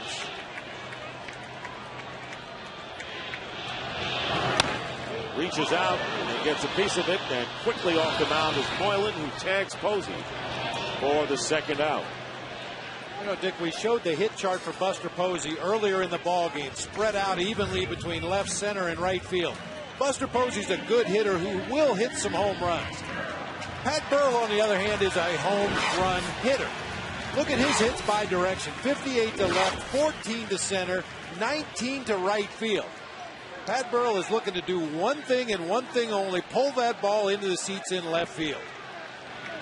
283 career homers, had as many as 37 in one season for the Phillies. However, he's never hit, or rather he's only hit higher than 280 twice in his career. And a ground ball hits the bag. It's a fair ball into left field, and chasing it is Melky Cabrera, and Pat Burrell legs his way into second for a double. With 2 out here in the 6th inning, his 2nd hit of the game.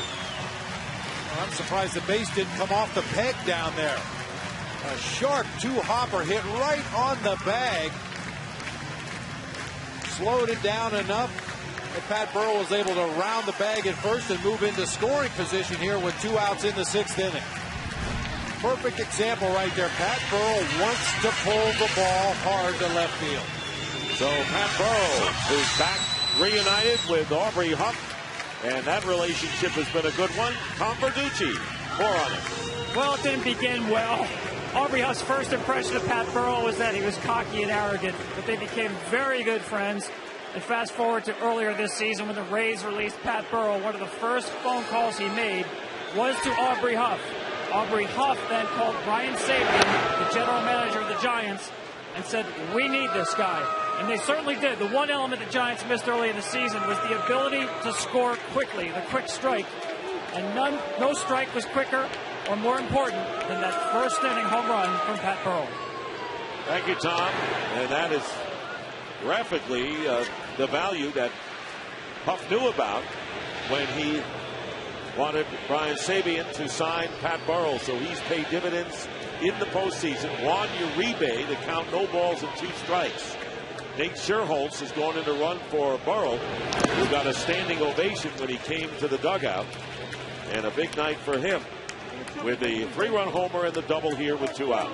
Even on those occasions when Pat Burrell wasn't swinging the bat particularly well, he was still a dangerous hitter, and opposing managers, opposing pitching coaches always had to have an eye on that Giants lineup. When is Burrell coming to the plate? Uribe is 0 for 2. And good pitch in on the fist by Moylan. Ball and 2 strikes to Juan Uribe. Uribe, 31 years old. And this year, Anonity hit 2 home runs in the same inning against the Chicago Cubs.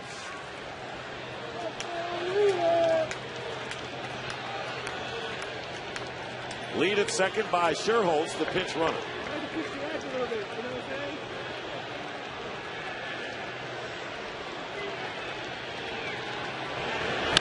Rounded foul.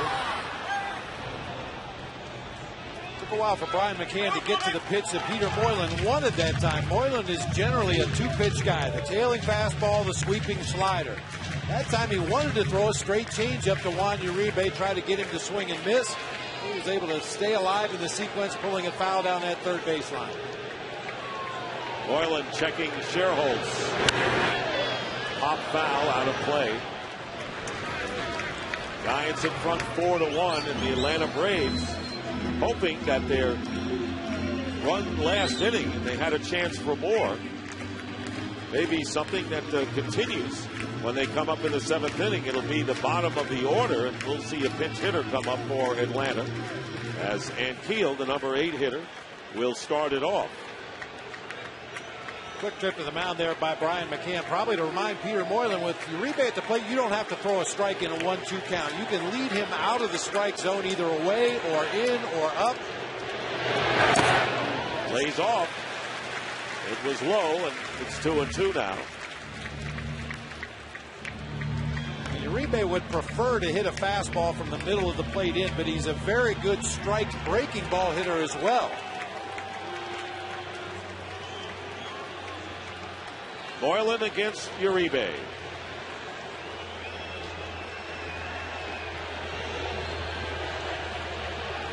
McCann with the sign. Strikes him out, and that'll do it. A 2-out double, and that's it for the Giants. We go to the 7th, 4-1, San Francisco.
Any other pitcher in MLB history? Bob Brentley?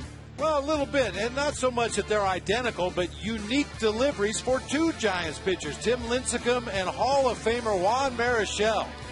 That customary high leg kick. Marichal used to really lean back as he delivered a pitch. And nobody like Tim Lincecum in the game right now, but Juan Marichal, Tim Lincecum, there are some similarities in that delivery. Rick Ankiel leading off against Matt Cain. So fans, send your questions to EJ's mailbag at Turner.com. Cody Ross moving from right to left field, and Nate Schierholtz, who came in to run for Burrow, now the right fielder. Giants with the same maneuver last night in the late innings. And Keel cuts and misses, and it's 1-2. Eric Hinsky is on deck and will pinch hit for Peter Moylan.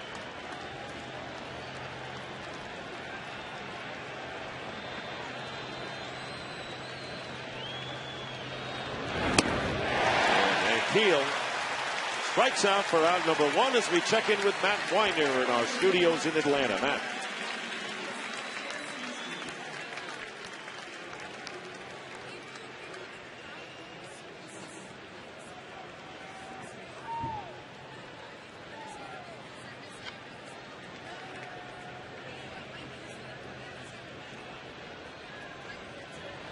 That'll be interesting, Matt. Eck and Mariano. Here's Eric Hinsky, pinch hitting for Moylan, and he takes ball one. Hinsky, pinch hitting last night, was the 12th strikeout victim for Tim Lincecum, who ended up fanning 14. Hinsky,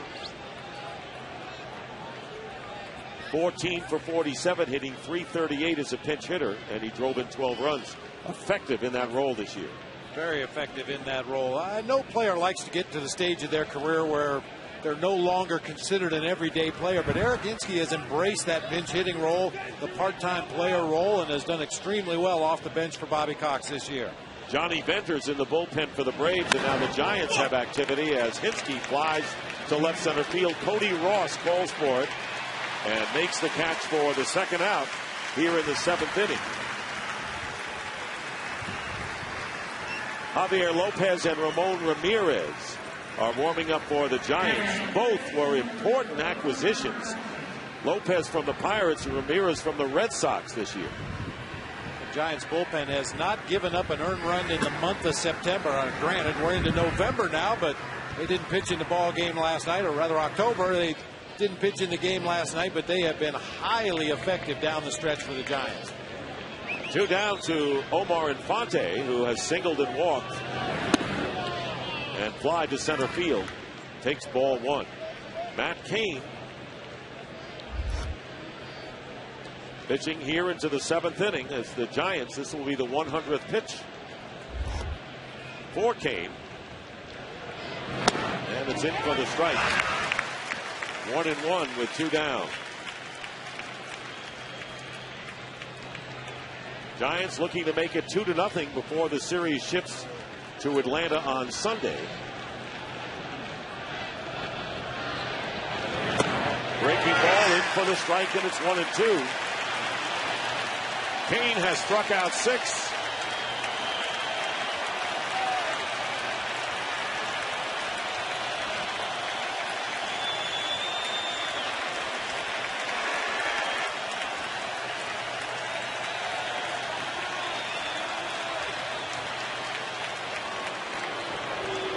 Cain taking too much time, and Infante steps out.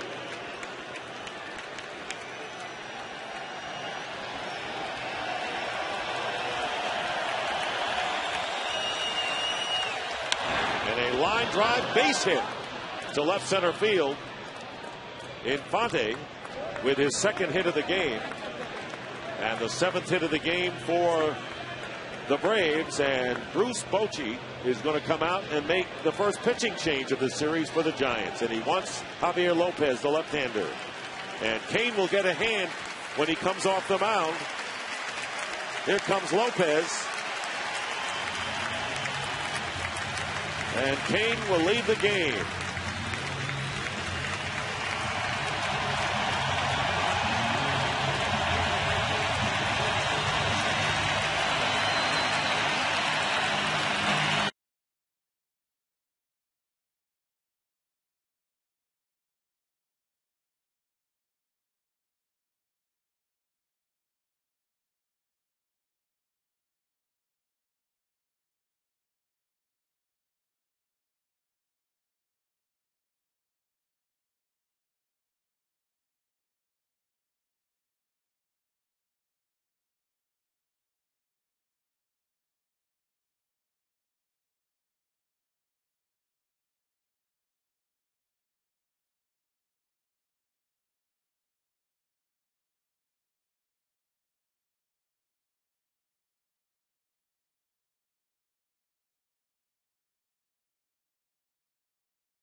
So Matt Cain gives the Giants the second stellar starting performance of this two-game series and giving way to 29-year-old Javier Lopez,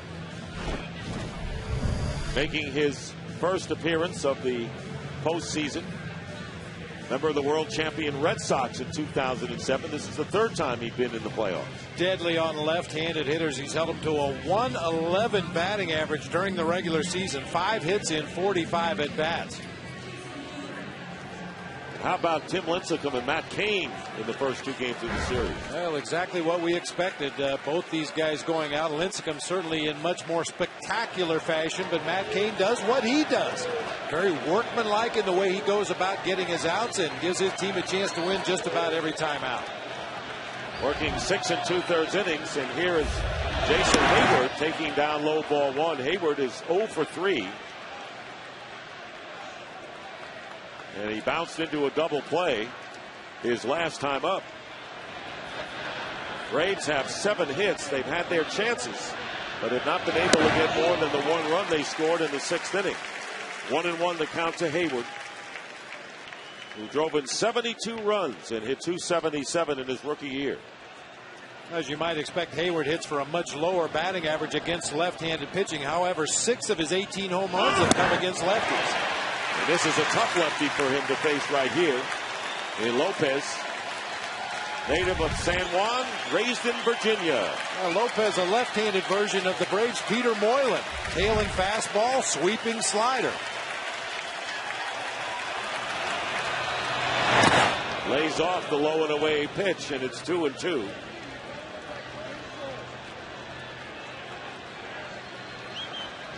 Johnny Venters presumably will be coming on for the Braves in the bottom of the 7th inning. Look at that bullpen earned run average, 2.99 for the Giants.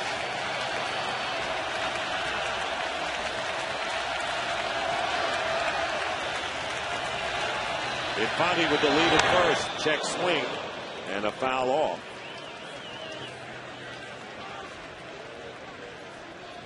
Lopez acquired from the Pirates in a trade at the end of July by Brian Sabean.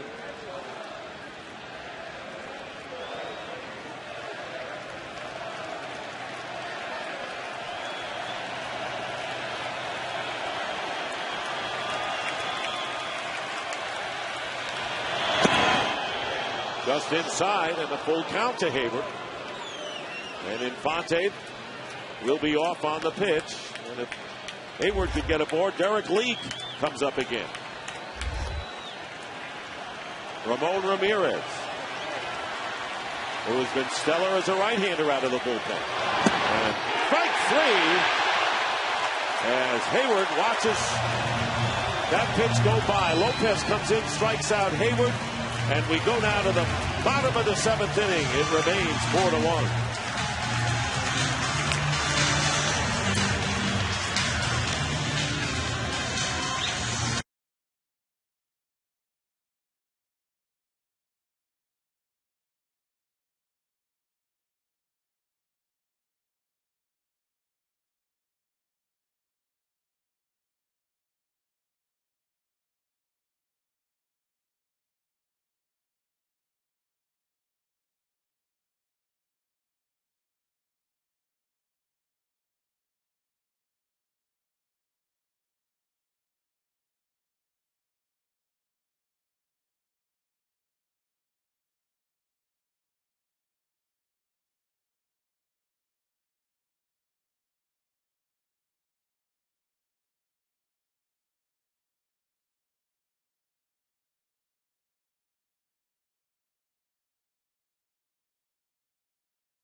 The Giants take a 4-1 lead into the bottom of the 7th here at AT&T Park before the largest crowd ever to see a game here. Pablo Sandoval, 0 for 2, takes ball 1 from Johnny Venters, the 4th pitcher of the night for the Braves. He worked an inning and 2/3 and struck out 2 on only 13 pitches last night in Game 1. But how about this crowd? 44,046. Largest ever here at AT&T Park. I don't think you could shoehorn one more person into this ballpark. 1-1 to Sandoval. Been on base only once in the series. A walk last night. Chops it up the middle and a knocked down by Conrad. Has no play. And Sandoval is on with an infield hit. That's the second one like that. Posey got aboard the same way. And there's one out. One on with nobody out, and Bruce Bochy, much as anyone, the manager of the Giants, really appreciative of what this crowd has meant to his team. I think that the way we play our games, the torture we talk about, the tight games, they live on every pitch. So it was mounting up in the last series and the last game, and they did not want to come up short. They found a way to help this team get it done, and the players will tell you that. It's as loud as I've ever heard it. And Tom Verducci, it's loud for these two games as well. Absolutely, and think of that weekend series against San Diego as a dress rehearsal for these two games. Don't forget that the Giants have 16 players coming into this postseason that had no postseason experience. Trying to get an around the horn double play, and not in time at first base as Cody Ross beats the throw. Tom? And sure, Bruce Bochy would love to have clinched the division on that Friday night. But looking back on it, he realized that going through 3 pressurized games, and as he mentioned, just a crazy atmosphere over that weekend, really had prepared his team for these 2 games and this atmosphere in the division series. And the crowd has responded with 44,000 plus, and Aaron Rowan will come up and pinch hit for Javier Lopez. Some question as to whether Aaron Rowan would be on this roster for the division series. Member of the White Sox World Championship team in 2005, also played with the Phillies. And here he is against Johnny Venters. 1 on and 1 out, and the first pitch is a strike.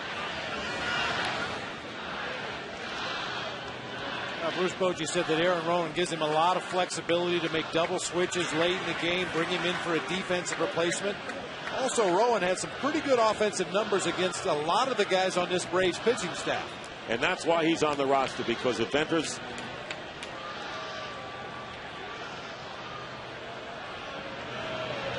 as well as their ace closer throw over to first base. Well, that coupled with the fact that Jose Guillen, who had been playing a lot down the stretch for the Giants, has a bulging disc in his neck that's causing him some numbness in his left arm. They're hoping that with some treatments he might be available for future series, but Rowan is the guy here in the division series. And he hits it to right field for a base hit. And Ross on his way over to third base. And the Giants runners at the corners. So Aaron Rowan gets a base hit off of the lefty, and that's why he's on the roster against the likes of Wagner and Venters. A cue shot right off the end of the bat, that sinking fastball off the plate away, but the big hole on the right side with Derek Lee holding on the runner over there at first base. Aaron Rowan, the veteran hitter, just went with the pitch and guided it through that hole on the right side. So the Giants leading 4-1, and Patahia, who came over and took over for Bobby Cox, who was ejected in the second inning. And the Giants looking for more insurance runs here. And Andres Torres, 0 for 3 on the night. Had a hit in the first inning of Game 1 last night. First pitch is a strike. Craig Kimbrell, who worked last night and was impressive in his brief stint warming up for the Braves. Young right-hander. 1 out, and the Braves playing their infield in. Double play depth, big cut and a miss by Torres, and it's 0-2. Johnny Venters with closer stuff, a sinking fastball in the mid to upper 90s, the big sweeping slider in the mid to upper 80s. He's not used to getting hit the way he's been hit in this inning. And he strikes out for out number 2, and now the infield will move back. Sergio Romo, warming up for the Giants, will be coming in the 8th inning. Well, sports fans, listen to what Cal Ripken, Howie Long, and some of the biggest names in sports have to say about today's hot topics in sports.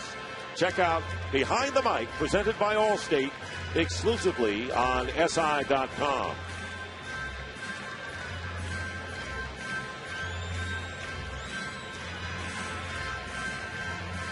Gino Catahia, who's been the bench coach for Bobby Cox, signaling his right fielder Jason Hayward to move over a bit. Freddie Sanchez, 1 for 3 with a single, has struck out 2 other times tonight. Giants with runners at first and third with 2 out, leading 4-1 here in the bottom of the 7th of Game 2. Winning last night 1-0 behind the great sterling pitching performance of Tim Lincecum, and the first pitch, ball 1. It's a real leap of faith for the Braves and Gino Catahia to leave Venters in there against Freddie Sanchez. He hits .276 against righties, .343 against left-handed pitcher.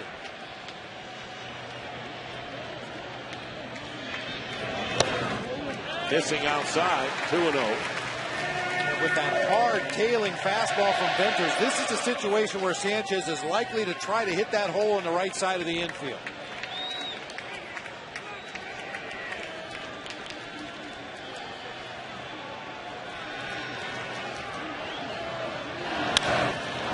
He goes to the opposite field, but a fly ball to Jason Hayward, who makes the catch, and that'll do it. There were 2 hits and 2 left, and 1 in scoring position. We go to the 8th inning, 4-1.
Of Glory Days, November 16th at 10, 9 Central only on TBS.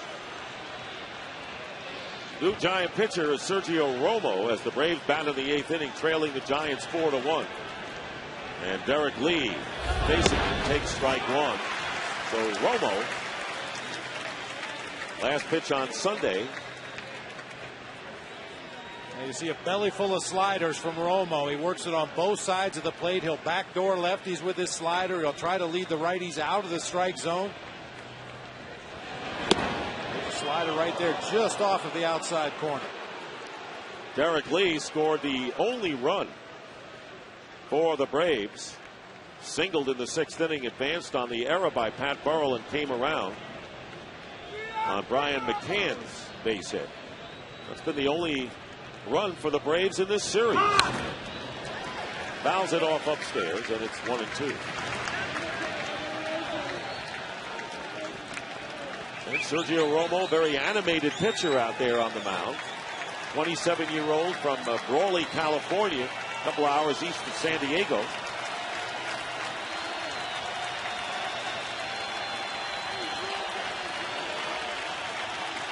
Trying to finish off Lee. And it's 2-2. A lot of very unique facial hair from this Giants bullpen. A lot of these guys look like that. I have the fake nose and glasses to go along with the beards. Some of them could look like Groucho Marx, maybe, huh? Fear the beard. And the fans following suit. Brian Wilson, the closer for the Giants, was up last night, and he's throwing now. And a base hit to left field, stroked by Lee. So he has hits in his last 2 times up. Leadoff man on. You know, Dick, maybe Buster Posey just hasn't been in the big leagues long enough to become paranoid. But watch the difference in the way the 2 catchers give signs. Brian McCann on the left really closes up that right knee to make sure that Roberto Kelly, the first base coach, cannot see his signs. Buster Posey, on the other hand, just maintains the same stance and hangs his sign down there. Now, Roberto Kelly does have a reputation of sneaking up a little bit closer to the first baseline to try to see signs or see location and then relay that to the hitter. So McCann being extra careful that Kelly doesn't see his signs. Strike one. Of course, you were never paranoid as a catcher. No, not at all. I mean, those base coach boxes down the first and third baseline are about as useless as a do not walk sign in New York City. They serve no purpose. You've noticed. Ryan Snitker, third base coach. Glenn Hubbard over at first. Romo's regular season numbers. No balls and a strike to McCann. With an RBI single, he's been on base twice, also walked in the first inning. Braves trailing by 3 runs. Trying to generate some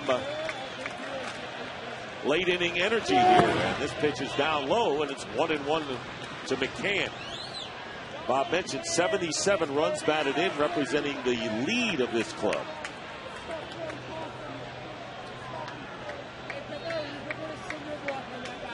Dick Stockton, Bob Brentley, Tom Verducci with us here in Game 2 of this best of 5. And it's 4-1 lead. The Giants in front here in the 8th inning, trying to make it 2-0 over the Braves after winning 1-0 behind Tim Lincecum last night. 1-1 pitch and a base hit to right field by McCann. And rounding second, heading for third is Lee. And the throw, fortunately, Sandoval was there. It was overthrown to Uribe. And runners are at first and third. Nobody out. There's Brian Wilson, the closer. And coming out to the mound and making the change right now is Bruce Bochy. Looking for the 2-inning save. So Romo will leave the game and Brian Wilson will come in as the Braves will present the tying run of the plate when we return to AT&T Park.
eliminated without express written consent.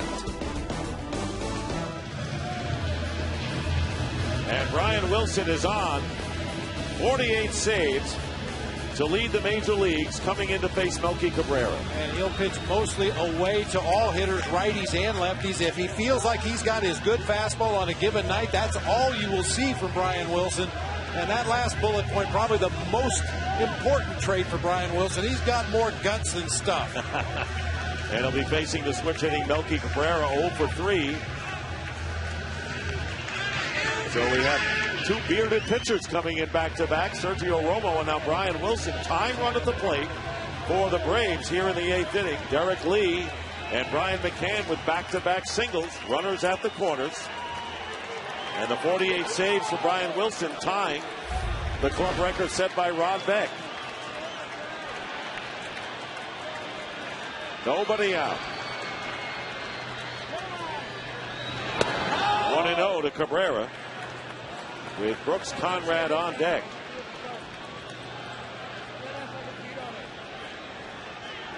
Runner at third is Lee. McCann with the lead at first. Breaking ball in for the strike. And it's 1-1. That was 91 miles an hour. And for Brian Wilson, 10 of his saves this year were for more than 3 outs.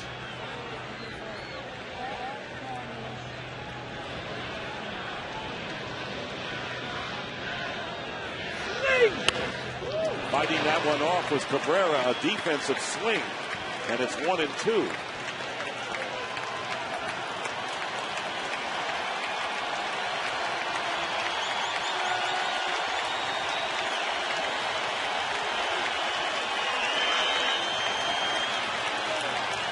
This is the best Braves chance of the night, but against a tough closer for the Giants, and again slapping it out of play to the opposite field.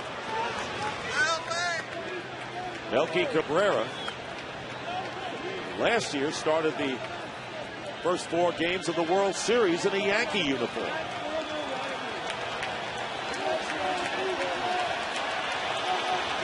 Well-dressed patron in the first row. Wilson's 1-2 pitch. Again out of play to the left.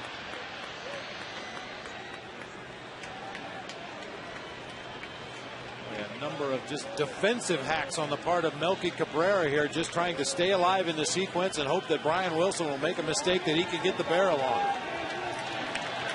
Here you see tying Rob Beck's 48 saves. Braves trying to fight back here in the 8th inning. Down by 3. And a good pitch in on the fist, fought off again by Cabrera, who's battling Brian Wilson out there with nobody out.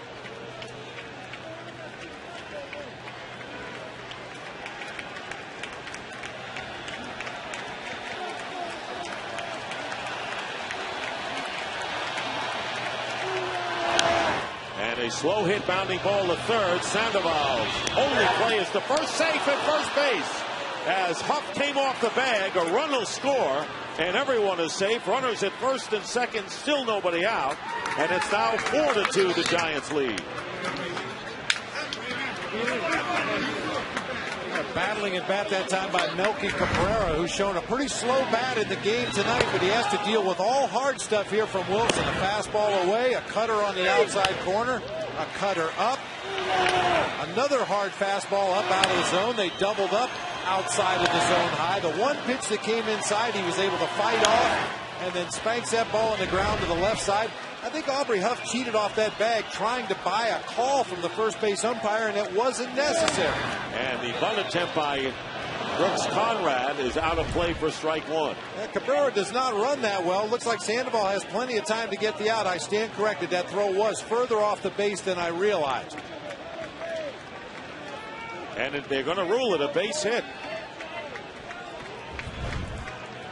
Now, occasionally a first baseman on a bang-bang play at first will come off the bag just a little bit early to try to get the call from the first base umpire, but that throw clearly pulled Aubrey Huff off the bag. And it'll be an error. It'll be an error. The scoreboard is wrong. Indicates that's the second error of the game. And there's a bunt of beauty by Conrad with 2 runners on, and the sacrifice will put the tying runs in scoring position. as McCann goes to third, Cabrera to second. So Brooks Conrad with the sacrifice. And with one out, runners at second and third, and Alex Gonzalez coming to the plate. So 2 giant errors tonight. Tino Padilla trying to be the maestro, and the Braves comeback possibilities. 1 out, second and third. Gonzalez 0 for 3. Facing Wilson, who blows it by him for strike 1. Boy, Alex is going to have to turn it up a little bit if he wants to catch up with that 98-mile-an-hour fastball up around the letters. Sandoval with the error. So the Braves trying to fight back and even the series 1 apiece, trailing 4-2. Runners at second and third, 1 out in the 8th inning. And a line drive left field, and chasing it and unable to get it is Cody Ross. 2 runs will score, and into second with a double is Alex Gonzalez, and the Braves have rallied to tie the game at 4 apiece. All off of Brian Wilson after Romo had given up 2 hits. The costly error by Sandoval, the sacrifice, and now this. Well, I said Gonzalez is going to have to turn it up a little bit, and that he does. A belt-high fastball in the middle of the plate. He gets the barrel on it. Cody Ross in left field was trying to argue that a fan interfered with that ball. It looked like it may have hit that glove and dropped down onto the warning track. I don't think it really affects the play in any way, shape, or form. It clearly hit that fan's glove right there. Ross picked the ball up, threw it back in, and immediately pointed to the fan, but the umpire down the left field line, Ed Hickok, said, no interference, play on. And Rick Ankiel takes a strike, 1-1. Ankiel is 1 for 3. Another view. It was a deflection, and the fan touched it ever so slightly, but Gonzalez on at second base. 1-1 the count to Rick Ankiel. So now the go-ahead run is at second, and the fly ball hit to left field. Cody Ross coming over and makes the catch for out number 2. And so the Braves, with 2 down and the tying run at second, will call on their 3rd pinch hitter of the game. That'll be Matt Diaz, who started last night in left field. Jeremy Affeldt, the left-hander, throwing in the bullpen. And a right-hander gets up as well for the Giants. Well, they're not making it easy for Cody Ross out there in left field. First, a fan interferes with the ball off the warning track, and then you see the ball rolling out of the Giants' bullpen right behind him as he made the catch on that fly ball. It's like an amusement park out there. Here's another view. The throwback got away and rolled out onto the field of play. Fortunately, nowhere near Cody Ross. He's able to make the play unimpeded. Diaz is a .311 pinch hitter, 11 for 49, 3 homers, and 10 runs batted in. And the pitch is outside. 2 balls and no strikes. So Brian Wilson called upon for a 2-inning save by Bruce Bochy, struggling out here after the error. There you see Affeldt, the left-hander, and Ramon Ramirez, the righty. A sacrifice and a 2-run double. There's a strike, 2-1 to Diaz. So the Braves finally showing some life, Bob, in this series, with 3 runs coming across here in this 8th inning. Well, they're used to being in this situation. 46 come from behind wins this year, 25 in their last at bat. That's the best in the big leagues. And now it's 3-1. And the on-deck hitter is Omar Infante, the top of the order, who has 2 hits in his own right tonight. Well, one thing for the Braves offense against Brian Wilson, you can pretty much eliminate any idea of an off-speed pitch. It's either going to be a high 90s four-seam fastball or a low 90s cut fastball. And a foul out of play at the cutter. That was a cutter, yeah. The cutter usually sits 90, 91, 92. The four-seam fastball at 95 to 98.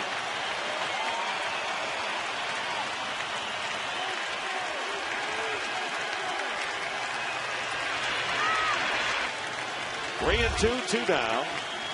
Gonzalez, the go-ahead run, is at second base with a big lead.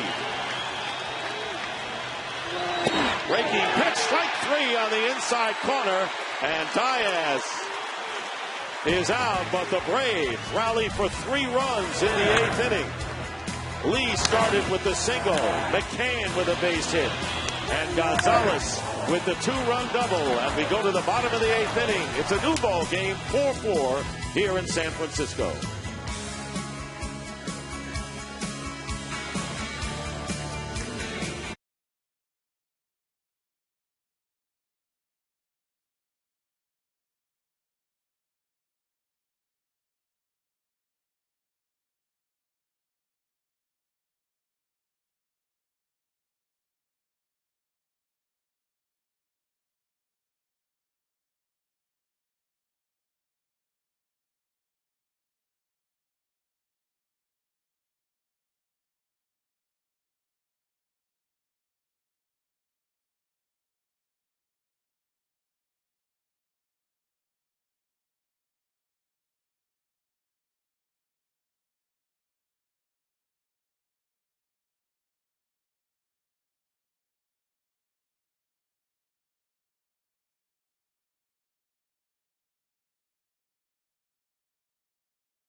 Of the 8th inning, Aubrey Huff, Buster Posey, and Nate Sherholtz, scheduled hitters here. And the first pitch is ball 1. The new pitcher is Craig Kimbrell, who struck out Buster Posey on a called 3rd strike in the 8th inning. The only batter he faced, Kimbrell, very impressive 22-year-old from Huntsville, Alabama.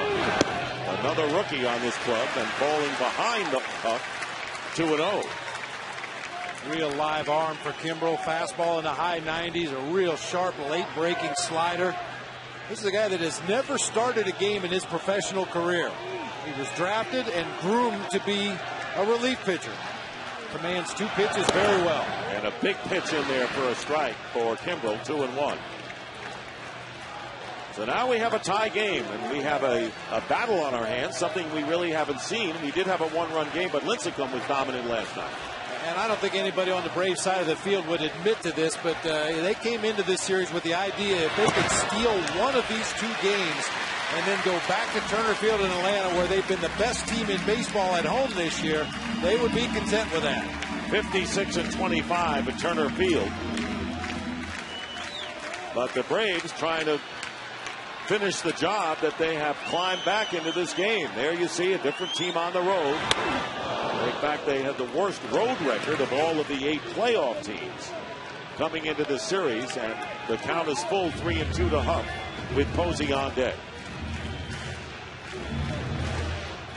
Vast difference between the Braves at Turner Field and on the road. 3-2. Kimbrell strikes out Huff on a called 3rd strike. And that'll be 1 down here in the bottom of the 8th. Aubrey Huff, a pretty good fastball hitter, and he just gets locked up with that tailing fastball just inside of the inside corner for a called strike 3. So here's Buster Posey, who has walked and singled, came around on Pat Burrell's 3-run homer in the first inning. The Giants getting all of their runs in the first 2 innings tonight. Burrell's 3-run homer, and then Matt Cain helping himself with a single, knocking in a run in the second. And there's strike 1. And Posey questioning Paul Nart with that call.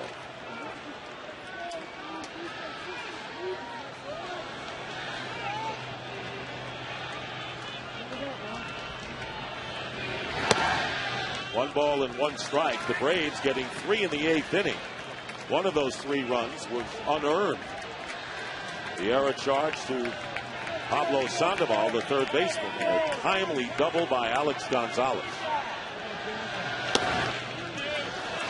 2-1 now to Posey. Nate Shearholtz, who went into the game as a pinch runner for Pat Burrell in the 6th, is on deck.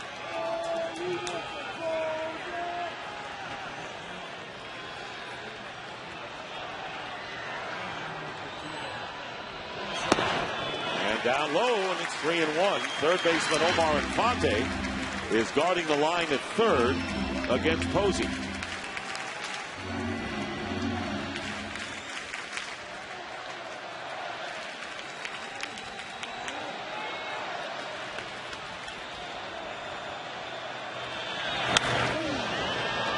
Popped foul behind the plate, and no play for McCann.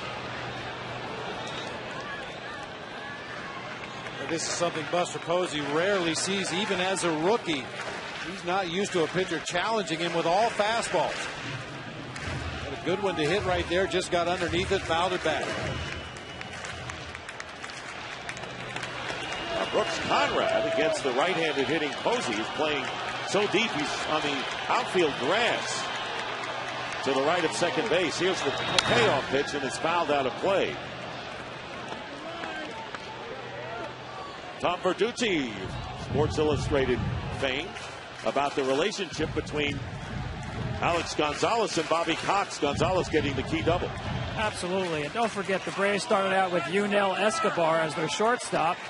But every personnel move here is filtered through the manager, Bobby Cox. And Escobar, according to Bobby Cox, just did not fit into the team chemistry here. On Bobby's recommendation, they moved Escobar, who's 6 years younger than Alex Gonzalez, and got themselves a sure-handed shortstop who's a clutch hitter and fits into their clubhouse. And he's got good power numbers, too. Thank you, Tom. Something that's very rare in the game nowadays, a system where the players are expected to fit in with the manager rather than vice versa. Fastball challenging Posey is Kimbrel, who fouls it back and stays alive. 3 balls and 2 strikes. Boy, has his infield changed for the Braves. It really has, and certainly they miss Martin Prado and Chipper Jones a lot. We talk about adjustments in the game of baseball, how important it is for a hitter, for a pitcher, and for a team to have to adjust to an entire new infield during the course of the season was very tough. Well, there's been a makeover for the Braves, and there has been for the Giants as well. Their outfield has started the season totally different than the one that started last night.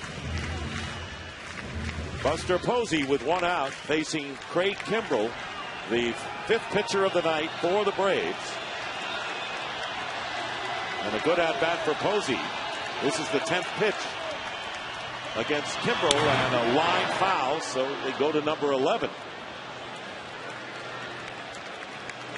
Giants sailing along with a 4-0 lead. You wondered when the Braves were ever going to score in this series, and they got a run in the 6th inning, aided by an error in left field. McCann knocking in a run.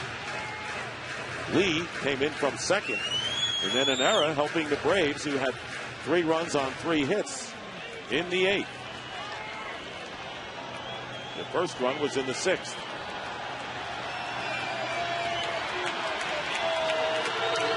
And a new bat for Posey.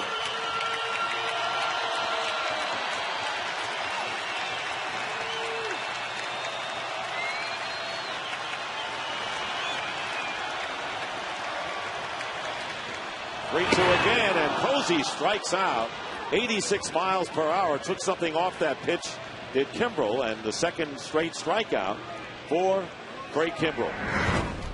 8 consecutive fastballs to start the sequence from Kimbrel. Just kept pounding it in there on Buster Posey, trying to stay away, nibble at that outside corner, keep it down around the knees. Fastball, fastball, fastball, fastball. There's the first slider of the sequence. Buster got out in front, pulled another fastball foul, and then Kimbrel able to finish him off with a really good slider. Started over the outer third of the plate, dipped out of the zone for strike 3. And gets the first pitch over to Nate Shearholtz, up for the first time in the game. Came in as a pinch runner for Pat Burrell in the 6th inning. And the foul out of play, and no balls and 2 strikes. All Kimbrel has done in this series. He struck out Buster Posey in the 8th inning last night, and has struck out Huff and Posey here in the 8th inning tonight. I'll tell you, Dick, Bruce Bochy did what 29 other managers in the big leagues would do with a lead late in the ball game. You put your best defense on the field. You never anticipate the other team coming back to tie the game. They've lost Pat Burrell's bat for the rest of the evening. And they brought Brian Wilson in for a 2-inning save as well. And the Braves capitalized off of him.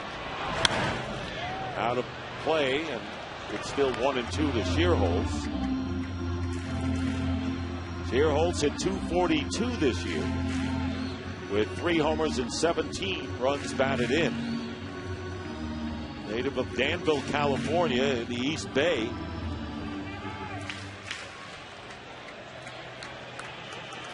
'26-year-old outfielder with the count 1-2. And a 1-hopper to Gonzalez, and Lee makes the play. He's done a lot of that, hasn't he, in his career? 1-2-3 inning. And now the Braves will come up at the top of the 9th inning, all tied 4-all.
And the Braves have come back, but unless they finish the job, and the Giants could easily win this game 2-0, what will it mean? So, yeah, I mean, this is a huge game for the Braves, no question about it. We documented their record at home at Turner Field. They'd love to steal a game here and head back home for the off day tomorrow, and then start the game 3 in Atlanta on Sunday. But now they're going to have to restart that offense again and try to figure out a way to scratch one across against Brian Wilson. Omar Infante, who is 2 for 3 with a pair of singles and a walk, facing Brian Wilson, who's working his second inning and jumps ahead of Infante. No balls and 2 strikes. Wilson's longest outing this year was 2 innings against the Colorado Rockies on June the 1st. Not a save situation. He threw 34 pitchers in that game. He's thrown 22 so far in this stint. And it's 1-2 to Infante, with Jason Hayward and Derek Lee to follow.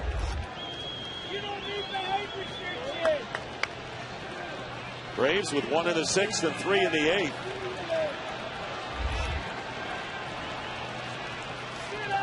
Two of the 4 runs unearned. Foul ball, and it remains 1-2.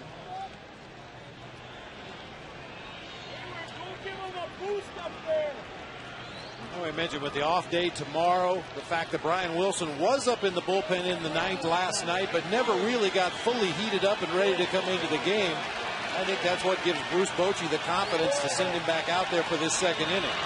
And chasing a pitch way outside is Infante, and he becomes out number 1 on the second strikeout for Wilson, and a tough night for Jason Hayward. Just an absolutely perfect pitch that time from Matt Cain right on the outside corner. A tailor-made double play ball back up the middle of the field, and then a looking strike on the tough left-hander Javier Lopez. It has not been an easy night for the big left-handed hitter. He's 0 for 7 in the series. Reached on a walk last night. Takes a call strike from Brian Wilson. Looking ahead to the bottom of the 9th inning for the Giants, it'll be Uribe, Sandoval, and Ross, the scheduled hitters. And Billy Wagner. And a one-hopper to Uribe. The throw to first is in time for the out. And Jason Hayward now 0 for 8 in this series. And Billy Wagner throwing in the bullpen for the Braves. He is their closer. He was up briefly last night. And Derek Lee, the batter, with 2 out, nobody on base. Lee has singled his last 2 times up and has scored 2 of the 4 Braves runs. There's a call strike, and it looks like Brian Wilson is in the groove now. He's getting that cut fastball back into the strike zone. That's a key pitch for him. If hitters can go up to the plate and gear up for that high 90s fastball and disregard the cutter, they can get on Brian Wilson. But if he's commanding both of those pitches, that makes it very tough. 97 miles an hour, and the count is even 1-1 to Lee.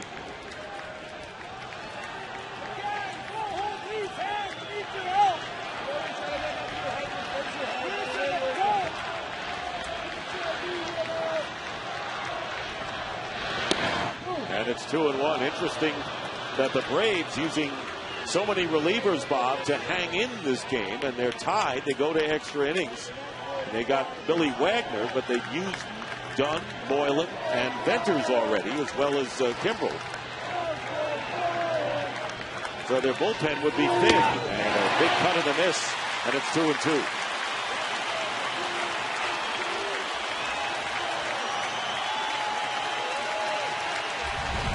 Just a hard cut fastball on the outside corner, just sliding a little bit away from the right-handed hitting Derek Lee.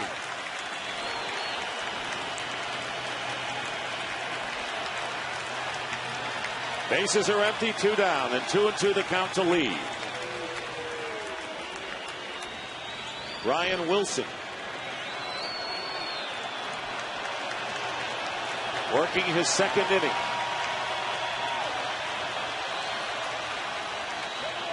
And again, The cat and mouse game goes on. Yeah, it looks like Brian Wilson wants to throw a fastball inside to Derek Lee. The conventional wisdom in a tie ball game late is to stay away from a hitter's power, make him beat you to the opposite field, but Wilson wants to go in on Derek Lee. And he goes well in and misses, and the count is full. 3-2 to Lee with Brian McCann, who's had a superb night on deck. 32 pitches thrown by Wilson. Remember, he threw 34 in that 2-inning stint in June against the Rockies.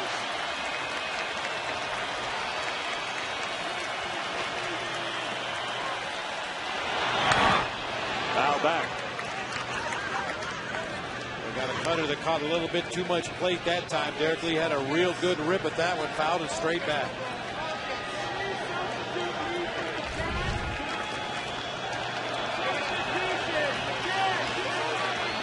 Right over the inside part of the plate. Lee with a good at-bat against Brian Wilson. Again, the payoff pitch. And a fly ball to right field, chasing it is Sherholtz, and it's going to drop. It's going to be a foul ball. Foul ball. And you're screened by the bullpen of the Braves in right field, but the umpire, Dana DeMuth, is right there to make the call. That ball slicing from the minute it left Derek Lee's bat and just does hit into foul territory. You can see Dana DeMuth right on top of that play, way down the right field line. Long run for Sherholtz, who was playing deep and over toward the gap in right center a little bit. Fortunately for the Giants, unfortunately for the Braves, that ball just fouled. So we'll do it again with the 3-2 count to Lee.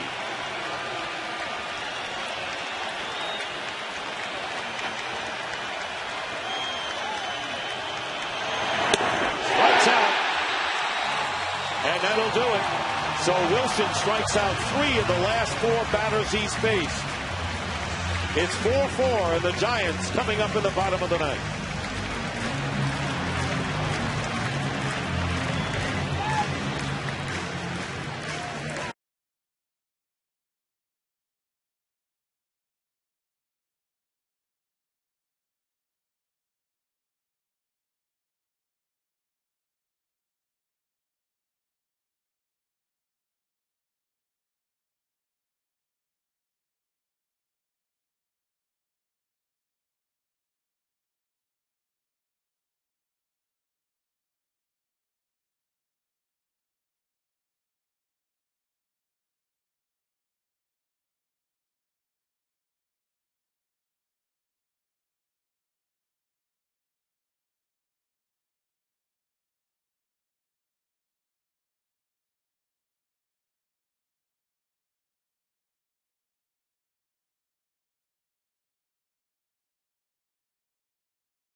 The sequence right down the middle of the plate.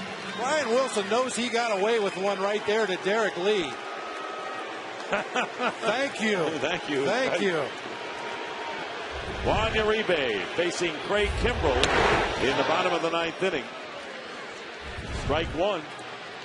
Apparently they didn't have enough towels in the Giants dugout, so Brian Wilson's going to share his. That's a way of putting it. 0 for 3 for Uribe, and the count is 1-1 to the Giants shortstop, who has bounced to second, lined to Rick Ankiel in center, and struck out. Billy Wagner, who was up briefly and then sat down, now starting to throw again for the Braves.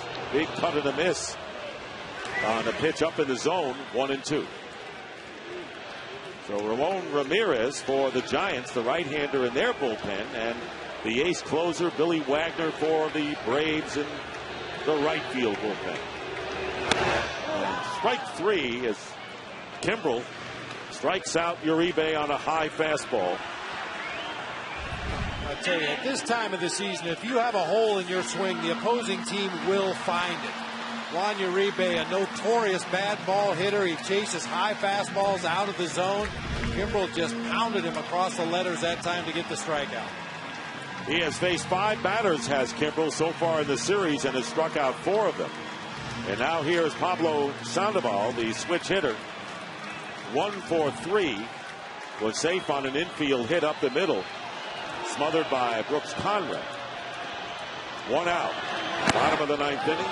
And he went around on the swing. Jerry Lane, the third base umpire. Good call. Well, with the naked eye, it appeared that he got that barrel of the bat out in front of home plate that time on the nasty slider down and in from Kimbrell. We talked about Sandoval earlier in the ballgame. He is geared to hit fastball every pitch.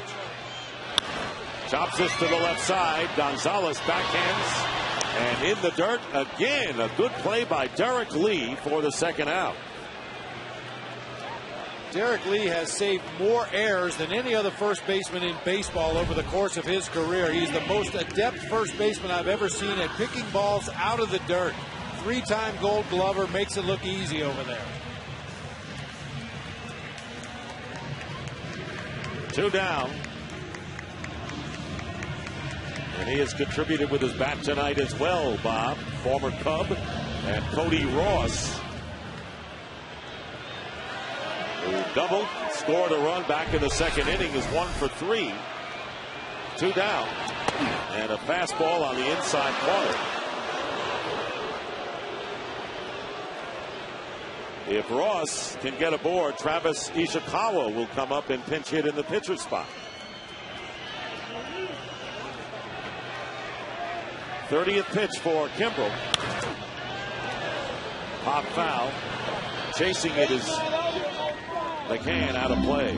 30 pitches for the Braves' young right-hander, 22 of them for strikes. When you've got confidence in your stuff and you just go right at that strike zone, good things can happen. Also, bad things can happen if you make mistakes up in the zone where guys can hit the ball out of the ballpark. Very impressive young pitchers, rookie relievers for the Braves, and we've seen them so far. No balls, 2 strikes to Cody Ross, and it's 1-2. Close. Woo. That's one as a hitter, you hold your breath. You know it's real close to that outside corner. Cody Ross just hoping not to hear that strike 3 call from Paul Nart.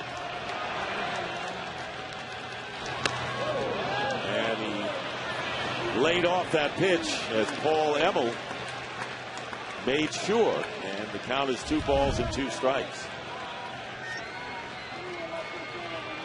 That 2 was a good call.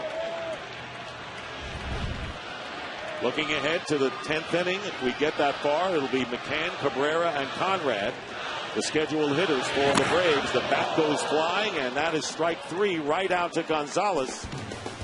So 5 strikeouts and 7 hitters for Craig Kimbrell. We go to extra innings here in San Francisco, all tied at 4-4.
Ball one to Brian McCann, and Ramon Ramirez is the 5th pitcher of the night for the Giants. And McCann, like Derek Lee, base hits his last 2 times up, knocking in a run in the 6th inning, scoring a run in the 8th. And they count 2 balls and no strikes. Ramon Ramirez. There you see Mike Fontenot, the former Cub, at third base, replacing Pablo Sandoval. And there's Ramirez, very quiet right-hander, struggled with the Red Sox, but has handled right-handers pretty well. But the left-handed hitter McCann takes a strike, and it's 2-1. 4-4 the score, and the enthusiasm, well, the crowd is certainly quieted down by the Braves, who have scored 3 runs in the 8th inning to tie it up after trailing 4-1, and a fly ball hit deep to right field. Schierholtz is going back on the track and makes the catch. Maybe the deepest drive other than Pat Burrell's home run we've seen in this series. And McCann just missed that one and is retired for out number 1. In most ballparks in the Major League, Dick, that's a home run. Brian McCann has swung the bat as well as any Braves hitter so far in the first 2 games of this series. Makes a bid for a home run, but unfortunately for the Braves, hits it in the deepest part of the ballpark here at AT&T. And Melky Cabrera, who reached on an error in the 8th inning, and came around and scored. When the Braves scored 3 runs. 2 of their 4 runs have been unearned due to errors by the Giants. Uncharacteristic for them. We've seen the Braves with defensive problems in game 1. The Giants have had problems in that department in this one. And a broken back ground ball.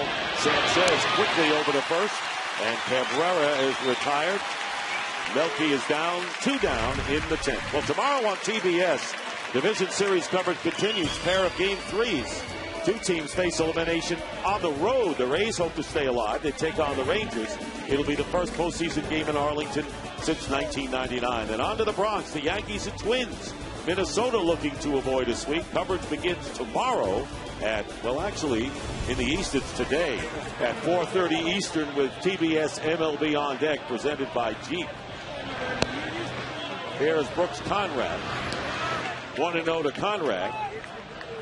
Single back in the 4th inning. He's 0 for 3 and a very important sacrifice in the 8th inning.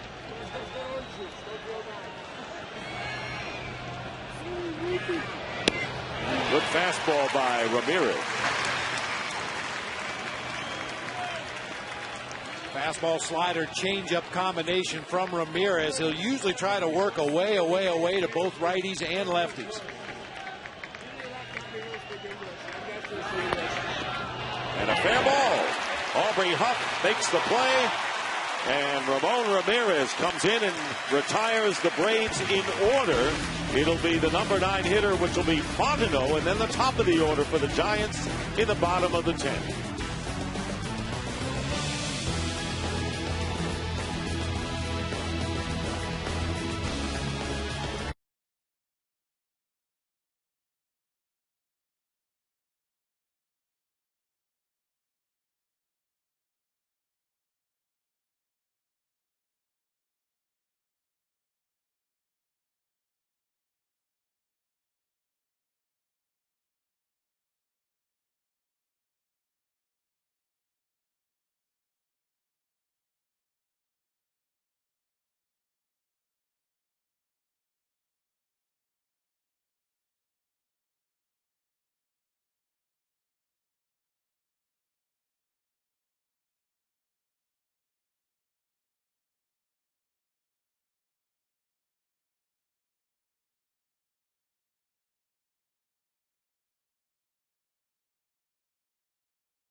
Largest crowd ever to see the Giants play here, 44,046 in a 4-4 game. And the Giants will have Edgar Renteria pinch hitting for Mike Fontenot, who was installed in the 9th slot and in the top of the order. And Troy Gloss has gone in to play third base, and Billy Wagner is aboard, and Fonte moving to second, replacing Brooks Conrad. And Billy Wagner. You see the scouting report on the closer for the Braves. He'll elevate that fastball when he's ahead in the count. Most of the sliders that he throw will be to his glove side, the third base side of home plate. He can make some mistakes occasionally, leaving that slider over the middle of the plate. If the Giants happen to get a runner on base, Wagner can be very slow in his delivery to home. 37 saves. Bobby Cox says maybe the best year he's ever had. And the first pitch is a fastball. Let's go back to April 9th, 9th inning. Edgar Renteria with a game-tying 2-run home run off of Wagner. And the Giants went on to win their home opener in 13 innings.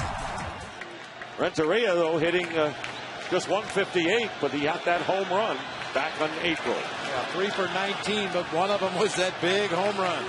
0-1, the count to Renteria. Top of the order on deck. And there's a bunt, and a good one down the third base line, and no play. Troy Gloss can't make it. And Renteria with a bunt single, and the winning run is on at first. Well, what a smart move by Edgar Renteria. Troy Gloss just into the ball game. Here in San Francisco, the later you get into a night game, the wetter the grass gets. Gloss loses his footing as he tried to make the bare hand play. He had no play on Edgar Renteria at first anyway. It's a perfect textbook bunt by Renteria. Who says it's a dying art? And Renteria, who spent 2 years with the Braves, potential winning run. Infield is in, and bunting is Torres back to the mound. Looking to second, throwing to first, and just getting Torres is Billy Wagner. And the sacrifice moves Renteria to second in scoring position with 1 out. And now it looks like there's a problem. Billy Wagner is shaken up. Well, the ball's bunted right back to the middle of the infield. Wagner gets off the mound in good shape. Took a look at second base, turned and threw to first. Didn't really see any specific movement there. Very gingerly came off the front of the mound. One quick peek at second base. Immediately grabs for his left side, his hip, his oblique area possibly. And that's going to do it. And he comes off. It's very unfortunate for Billy Wagner and the Braves. And Wagner, who's announced his retirement after the season, will leave the game and will return in just a moment.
On for the injured Billy Wagner will have as much time as he needs to get ready, and Wagner leaving the game.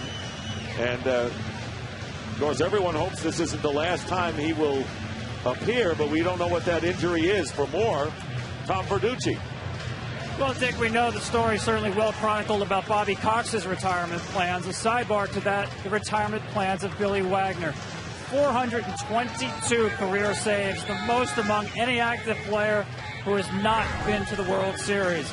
I asked Billy the way he's pitched this year with a career low ERA of 1.43 and the chance to get to a World Series, if anything could happen this October to change his mind, he said, absolutely not. This is it for me. And you have to wonder the way he left the field right now, whether there are more games for Billy Wagner. And you know, Tom, Billy Wagner has done so much off the field, and the life story of Billy Wagner is worth retelling. Handed off from relative to relative as a child, Wagner faced a dim future until he met, at the age 14, a man named Lou Peary, who was a baseball coach and really a second father to him. And today, Billy Wagner heads Second Chance Learning in Bluefield and in his native Tazewell, Virginia, run by his lifetime friend Eric Robinson. Billy Wagner is trying to save young children the way Lou Peary saved him.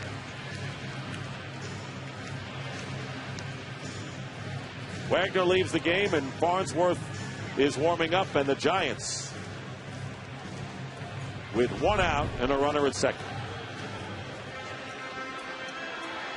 You know, Dick, it looked to me like Billy Wagner perhaps injured himself on the pitch itself as you get a look at Kyle Farnsworth's numbers on the season. Another power pitcher out of that Braves bullpen with postseason experience. Watch how Wagner comes off the mound for this bunt. Very gingerly stepping out onto the grass. A cursory look at second base, and then immediately after delivering the ball to first, goes down to a knee. Now, one thing that compounds this play, being a left-handed thrower, he can't see the runner out of his peripheral vision as he picks that baseball up. I don't believe he would have been able to throw to second base anyway. He injured that on the pitch. And Freddie Sanchez with a chance to win it for the Giants. 1 for 4 tonight with a first inning single. Takes inside ball one from the 34-year-old Kyle Farnsworth, who's from Alpharetta, Georgia, right outside of Atlanta, making his first appearance in the NLDS. He's had 5 postseasons. Before that, 1-0 the count to Sanchez. And it's fouled off, 1-1. Well, Dick, we've taken a look at a further replay on the Renteria at bat. Billy Wagner delivered that pitch, ran over to field the ball, and gave way to Troy Gloss and grabbed his side on the bunt. Well, you see him trying to stretch it out there a little bit, just hoping that it's something that will go away before he has to deliver another pitch. 1-1. Gonzalez trying to keep Renteria as close as he can, but against the right-handed hitter, has to play toward the hole. And the pitch hits Freddie Sanchez. And he is in pain.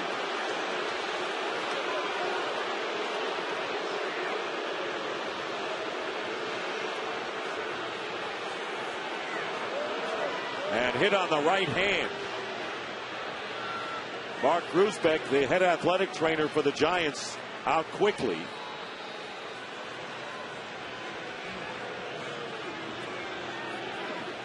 Oh, see the reaction of Freddie Sanchez right there. That's the spot. Of course, his right hand gripped tightly around the bat, and when that ball comes up and in like that, there's just no give whatsoever. It traps your finger against the handle of the bat. That was Dave Greshner in the dugout. He is the head athletic trainer for this team. This is the first batter that Farnsworth has plunked all year, a tailing fastball that just continued to run further inside and caught Freddie Sanchez right on the knuckles of the right hand. And staying in and trotting down to first base, so runners at first and second with one out. Well, that hit by pitch will not affect his running ability on the bases. It remains to be seen if this game continues, if he'll be able to throw. And Aubrey Huff. And there you see, still in pain is Freddie Sanchez. Huff is 0 for 4 tonight, has struck out 3 times, and the pitch is up high, ball 1. And Aubrey Huff, finally in the postseason, waiting for his opportunity and a chance to put the Giants in the win column for the second straight night. 4-4 the score. Bottom of the 10th inning, 1 out. And a call strike. 85 miles an hour, and it's 1-1. In the event of a base hit to the outfield, strong, accurate arm in Rick Ankiel in center field. Very accurate, average arm in right field by Jason Hayward. Far, far less arm in left field with Melky Cabrera. 1-1. And it's fouled off. Huff led the Giants in homers with 26 and RBIs with 86. Oddly enough, this year the Giants have not had a walk-off home run.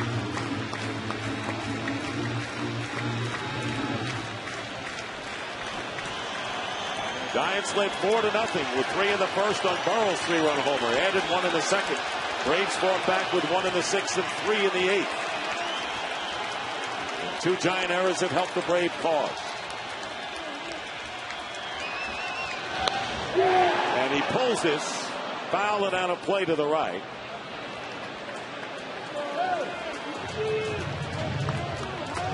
One ball and 2 strikes, the count to Aubrey Huff. Buster Posey on deck for the Giants.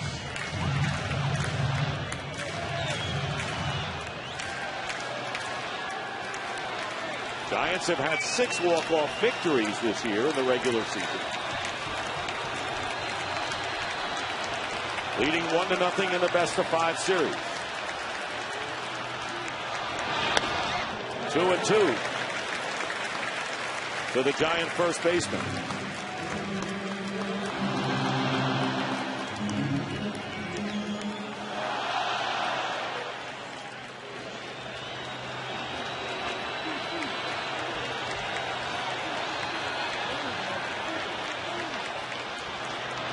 Way outside, and 1 pitch away from loading the bases to Posey. But Kyle Farnsworth can escape this 10th inning. He'll have to go some because the Braves have only 1 pitcher left in the bullpen. That's rookie Christian Martinez. Runners with a lead, 3-2 and 1 out. And ball 4, breaking ball inside, and the bases are loaded with 1 out and Buster Posey coming to the plate.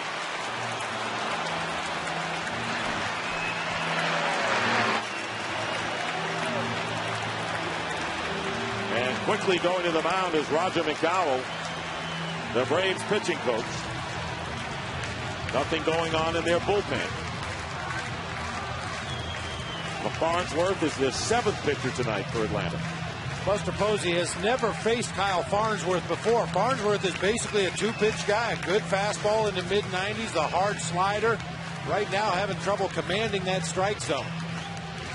And that last postseason win in extra innings was game 1 of that 1954 World Series when Dusty Rhodes hit a pinch home run eons ago. Number of games I've seen this year where Buster Posey has been in a similar situation with runners in scoring position late in the game. He gives in and tries to go to the opposite field. Figuring pitchers are going to work him away, he's going to drive the ball toward right field. Infield playing in at a changeup. Swung on a miss for strike 1. The outfield is playing well in. Anything hit over the head of the outfield wouldn't matter anyway. There you see the outfielders.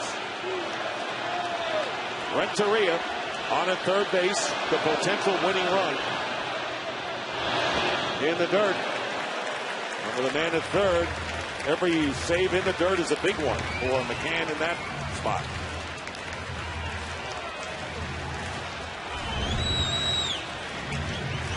That hard slider over in the left-handed batter's box where the hitters have been digging toe holds all night long. It's very busted up, torn up right now. Nice job by McCann to stay in front of that one. Bases are loaded. The only runner who counts is Renteria at third. 1-1 pitch and a chopper to third base. They go to second for 1. The throw to first and a double play. And the Braves get out of it as Gloss decided to go to second with the double play try, and it worked. And we go to the 11th inning. The Braves stay alive in a 4-4 game.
even think about it. Turned immediately through to second, and look at the emotion from from the the Braves. and a double play. A very low-key professional team, the way they go about their business. The first real sign of emotion we've seen from the Braves so far in this series.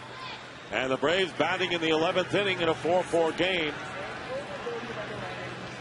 Ramon Ramirez, who retired the Braves in order in the 10th, gets the first pitch over for a strike to Alex Gonzalez.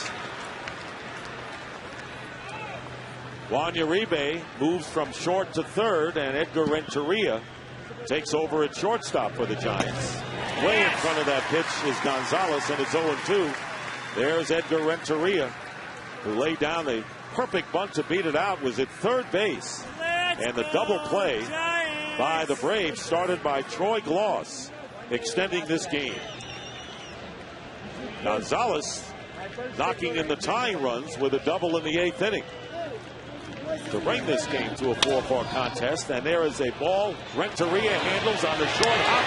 Nifley makes the play to retire Gonzalez for out number 1. And let's send it over to Matt Weiner in Atlanta. Matt.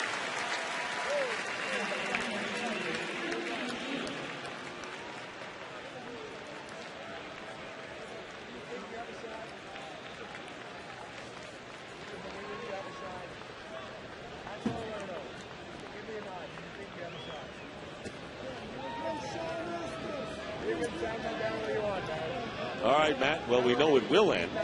We don't know when. Here's Rick Ankiel. 1 for 4, singled his first time up, and fouls off the first pitch for a strike. Braves with 4 runs on 10 hits and no errors. The Giants 4 runs, 9 hits and 2 errors, and those 2 errors have hurt.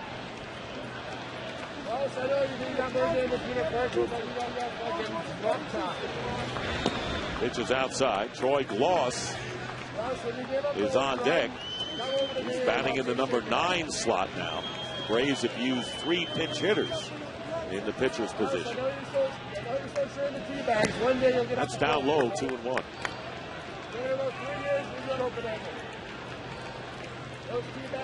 Ramon Ramirez out of Puerto Plata, Dominican Republic, in his 5th season in the big leagues. Good fastball, but fouled off on the screen, 2-2.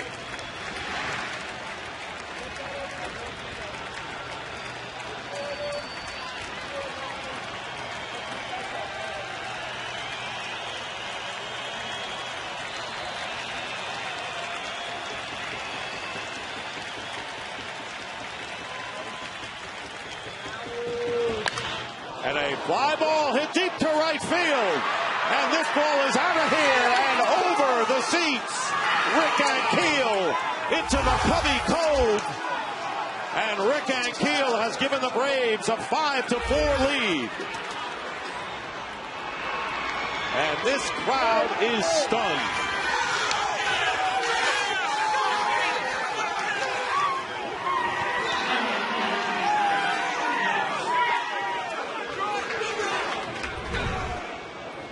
The location of this fastball right in the middle of the strike zone for Rick Ankiel. He's had trouble dealing with fastballs up in the zone so far in this series. That one right down in his wheelhouse. And a 5-4 lead for the Braves as Troy Gloss fouls off the pitch. And Jeremy Affeldt gets up, and there it is. Ankiel knew it. This was blasted out of here. And the dugout reaction. Well, we saw the emotion coming off the field after the inning-ending double play. Just a continuation there after the long home run off the bat of Rick Ankiel. And remember, the Braves have had 46 come-from-behind victories and 25 in their last at-bat. The Giants, of course, will have something to say in the bottom of the 11th inning as Gloss takes the ball 1-1. We'll get an opportunity to see where this ball ends up.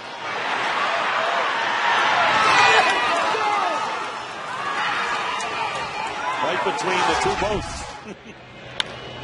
And Gloss hits a fly ball toward the line. And just out of play as Cody Ross gives chase. Boy, they don't even have to watch that one come down. You could just tell by the sound of ball hitting bat or bat hitting ball, rather. That one was going to go a long way. 1 ball and 2 strikes to Gloss with 1 out. And the Giants, who at one point were leading 4-0, now trailing 5-4 in the 11th. 2 balls and 2 strikes to Gloss with Omar Infante. Look at that satisfied look on the face of Rick Ankiel, who, believe it or not, pitched in the NLDS and Championship Series back in 2000 with the St. Louis Cardinals. Well, this will be a lot better memory for him than that experience he had on the mound for the St. Louis Cardinals.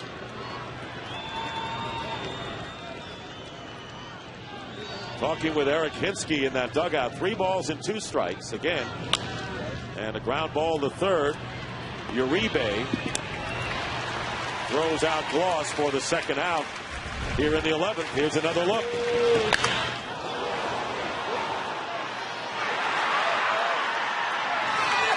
Well, that's a sound that's music to a hitter's ears. Pure contact, no vibration whatsoever in the bat. You may wonder, how does a hitter know he got enough of it to get it out? You know. Omar Infante swings and fouls it into the Giant bullpen. And strike 1. So Rick Ankiel with a 1-out home run to give the Braves a 5-4 lead. The way the Braves were going, they had not scored a run. Shut out by Tim Lincecum last night and blanked through the first 5 innings in this game. Scoring a run in the 6th, it was unearned against Matt Cain, and 3 in the 8th, in which 1 run was unearned in that frame. 1 and 2.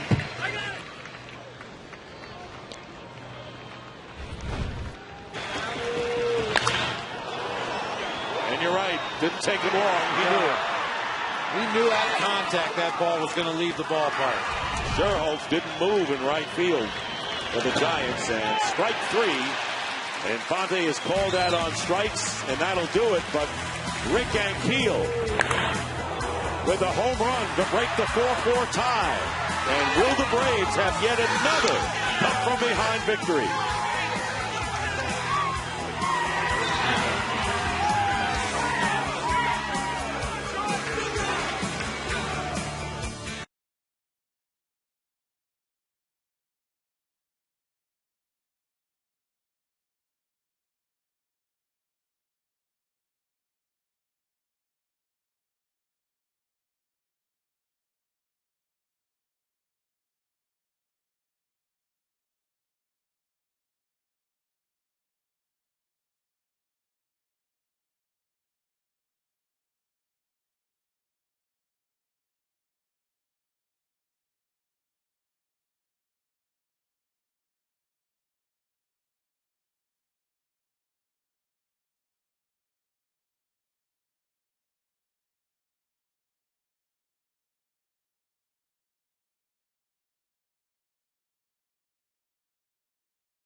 Rick Ankiel with the booming home run into McCovey Cove with 1 out, breaking the 4-4 tie.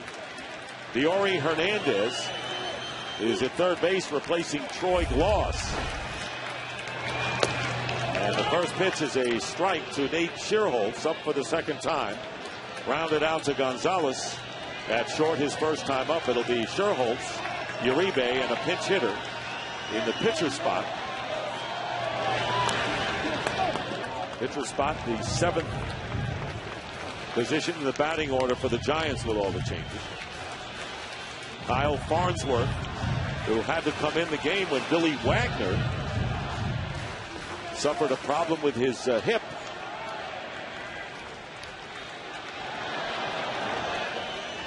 Farnsworth working his second inning. A fly ball hit to right center field, but Jason Hayward is there, and calling for it is Rick Ankiel for out number 1, a deep fly to center field. You mentioned Dior Hernandez in the game at third base after one of the biggest double plays of Troy Gloss' career. Watch him on the right of your screen. He's saying, on a slow hit ball, I'm going to go home. On a hard hit ball, I'm coming to second base. No hesitation whatsoever on the part of Troy Gloss, giving Rick Ankiel the opportunity to give the Braves a lead with that long home run to right field. And this team that had been slumbering until the later stages of the second game. Here's Juan Uribe with 1 out against Kyle Farnsworth, and he takes ball 1. Uribe is 0 for 4 tonight, as he struck out his last 2 times up.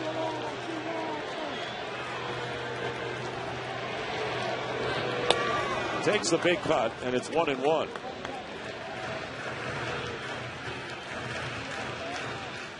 That still could not have been an easy decision for Troy Gloss. That was kind of an in-betweener. It wasn't really a hard hit ball, but it wasn't hit softly enough to try to go home for the force out either, but he knew who the runner was. Buster Posey, an average runner at best. That gave him the opportunity to turn the double play up the middle of the field.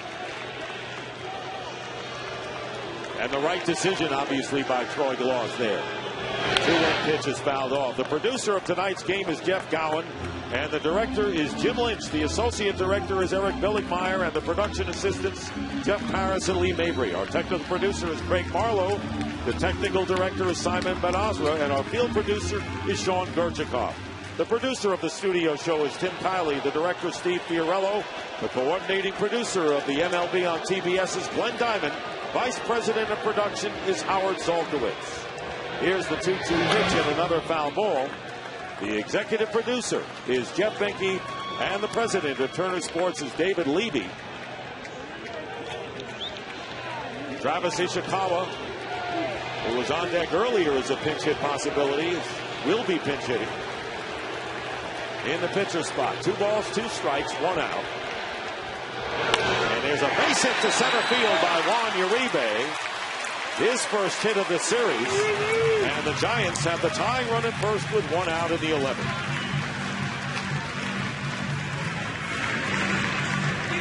We talked about Juan Uribe earlier in the ballgame. He would prefer to hit a fastball down in the zone, but if you throw him a breaking ball in the strike zone, he can handle that as well. That was a slider right on the outside corner, took it back up the middle of the field for a 1-out base hit. And here is Travis Ishikawa, who is 15 for 47 as a pinch hitter, as a homer, and 3 runs batted in. And there's a fly ball hit to right field. Hayward, with the broken bat, makes the catch, and going back to first is Uribe, and they're 2 down. So now the Giants down to their last out. Cody Ross coming to the plate.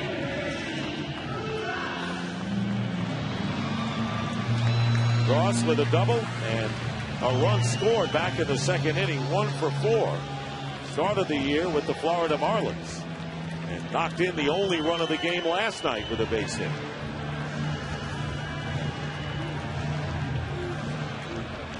The last postseason extra inning victory for the Atlanta Braves was 6 years ago in the NLDS against the Houston Astros.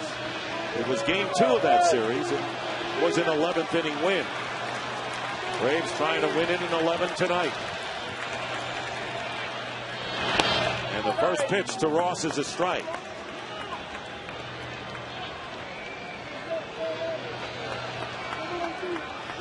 tell you, Dick, if the Braves outfielders are playing any deeper, they'd be in Oakland. Rick Ankiel, just a few steps off the warning track in straightaway center field. He may be in Oakland now that you look at it. And a big swing and a miss, 0-2. And Farnsworth is one pitch away from having the Braves in another come from behind last at-bat victory and send this back to Atlanta on Sunday. The series tied 1-1. And remember, Braves with the best home record in the major leagues, tying a franchise record with 56 wins. No balls and 2 strikes, and it's 1-2. Jonathan Sanchez, the left-hander of no-hit fame for the Giants last year, will be starting Game 3, and Tim Hudson for Atlanta.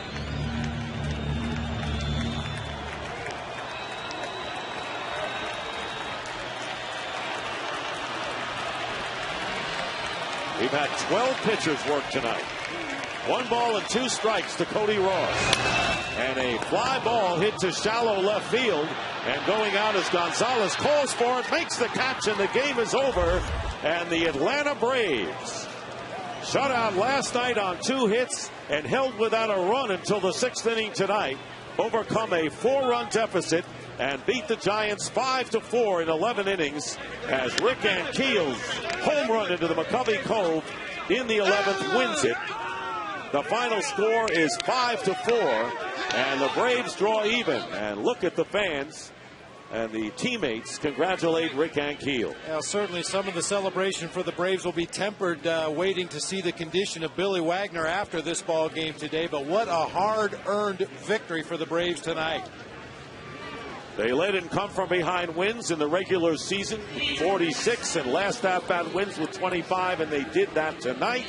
And let's go down to Tom Verducci with tonight's hero. Rick, this team was down by 3, 6 outs to go against the Giants closer. Tell me about the mood in the dugout at that point and why this team is able to play so well late in games. It just seems like our resiliency has paid off for us all season, and it's fun to be a part of, so it's fun.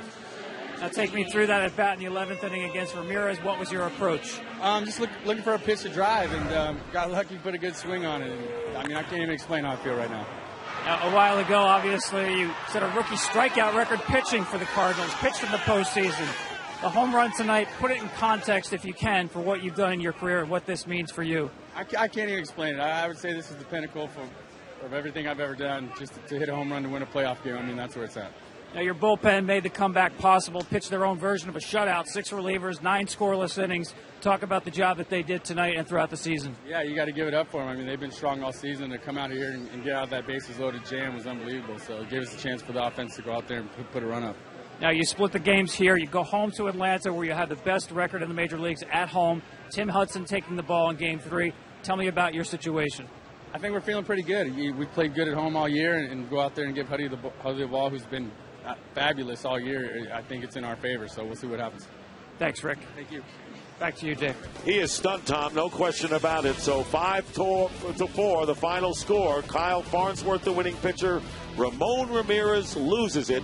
The final totals, and the Braves win on the road to even this series 1-1, and Game 3 will be Sunday afternoon in Atlanta. So for Bob Brentley and Tom Verducci, I'm Dick Stockton saying so long from San Francisco. Thank you for watching TBS, exclusive home to the Division Series and the ALCS. Now it's time for Inside MLB, presented by Captain Morgan. Remember to drink responsibly. Right now, here is Matt Weiner in our studios in Atlanta.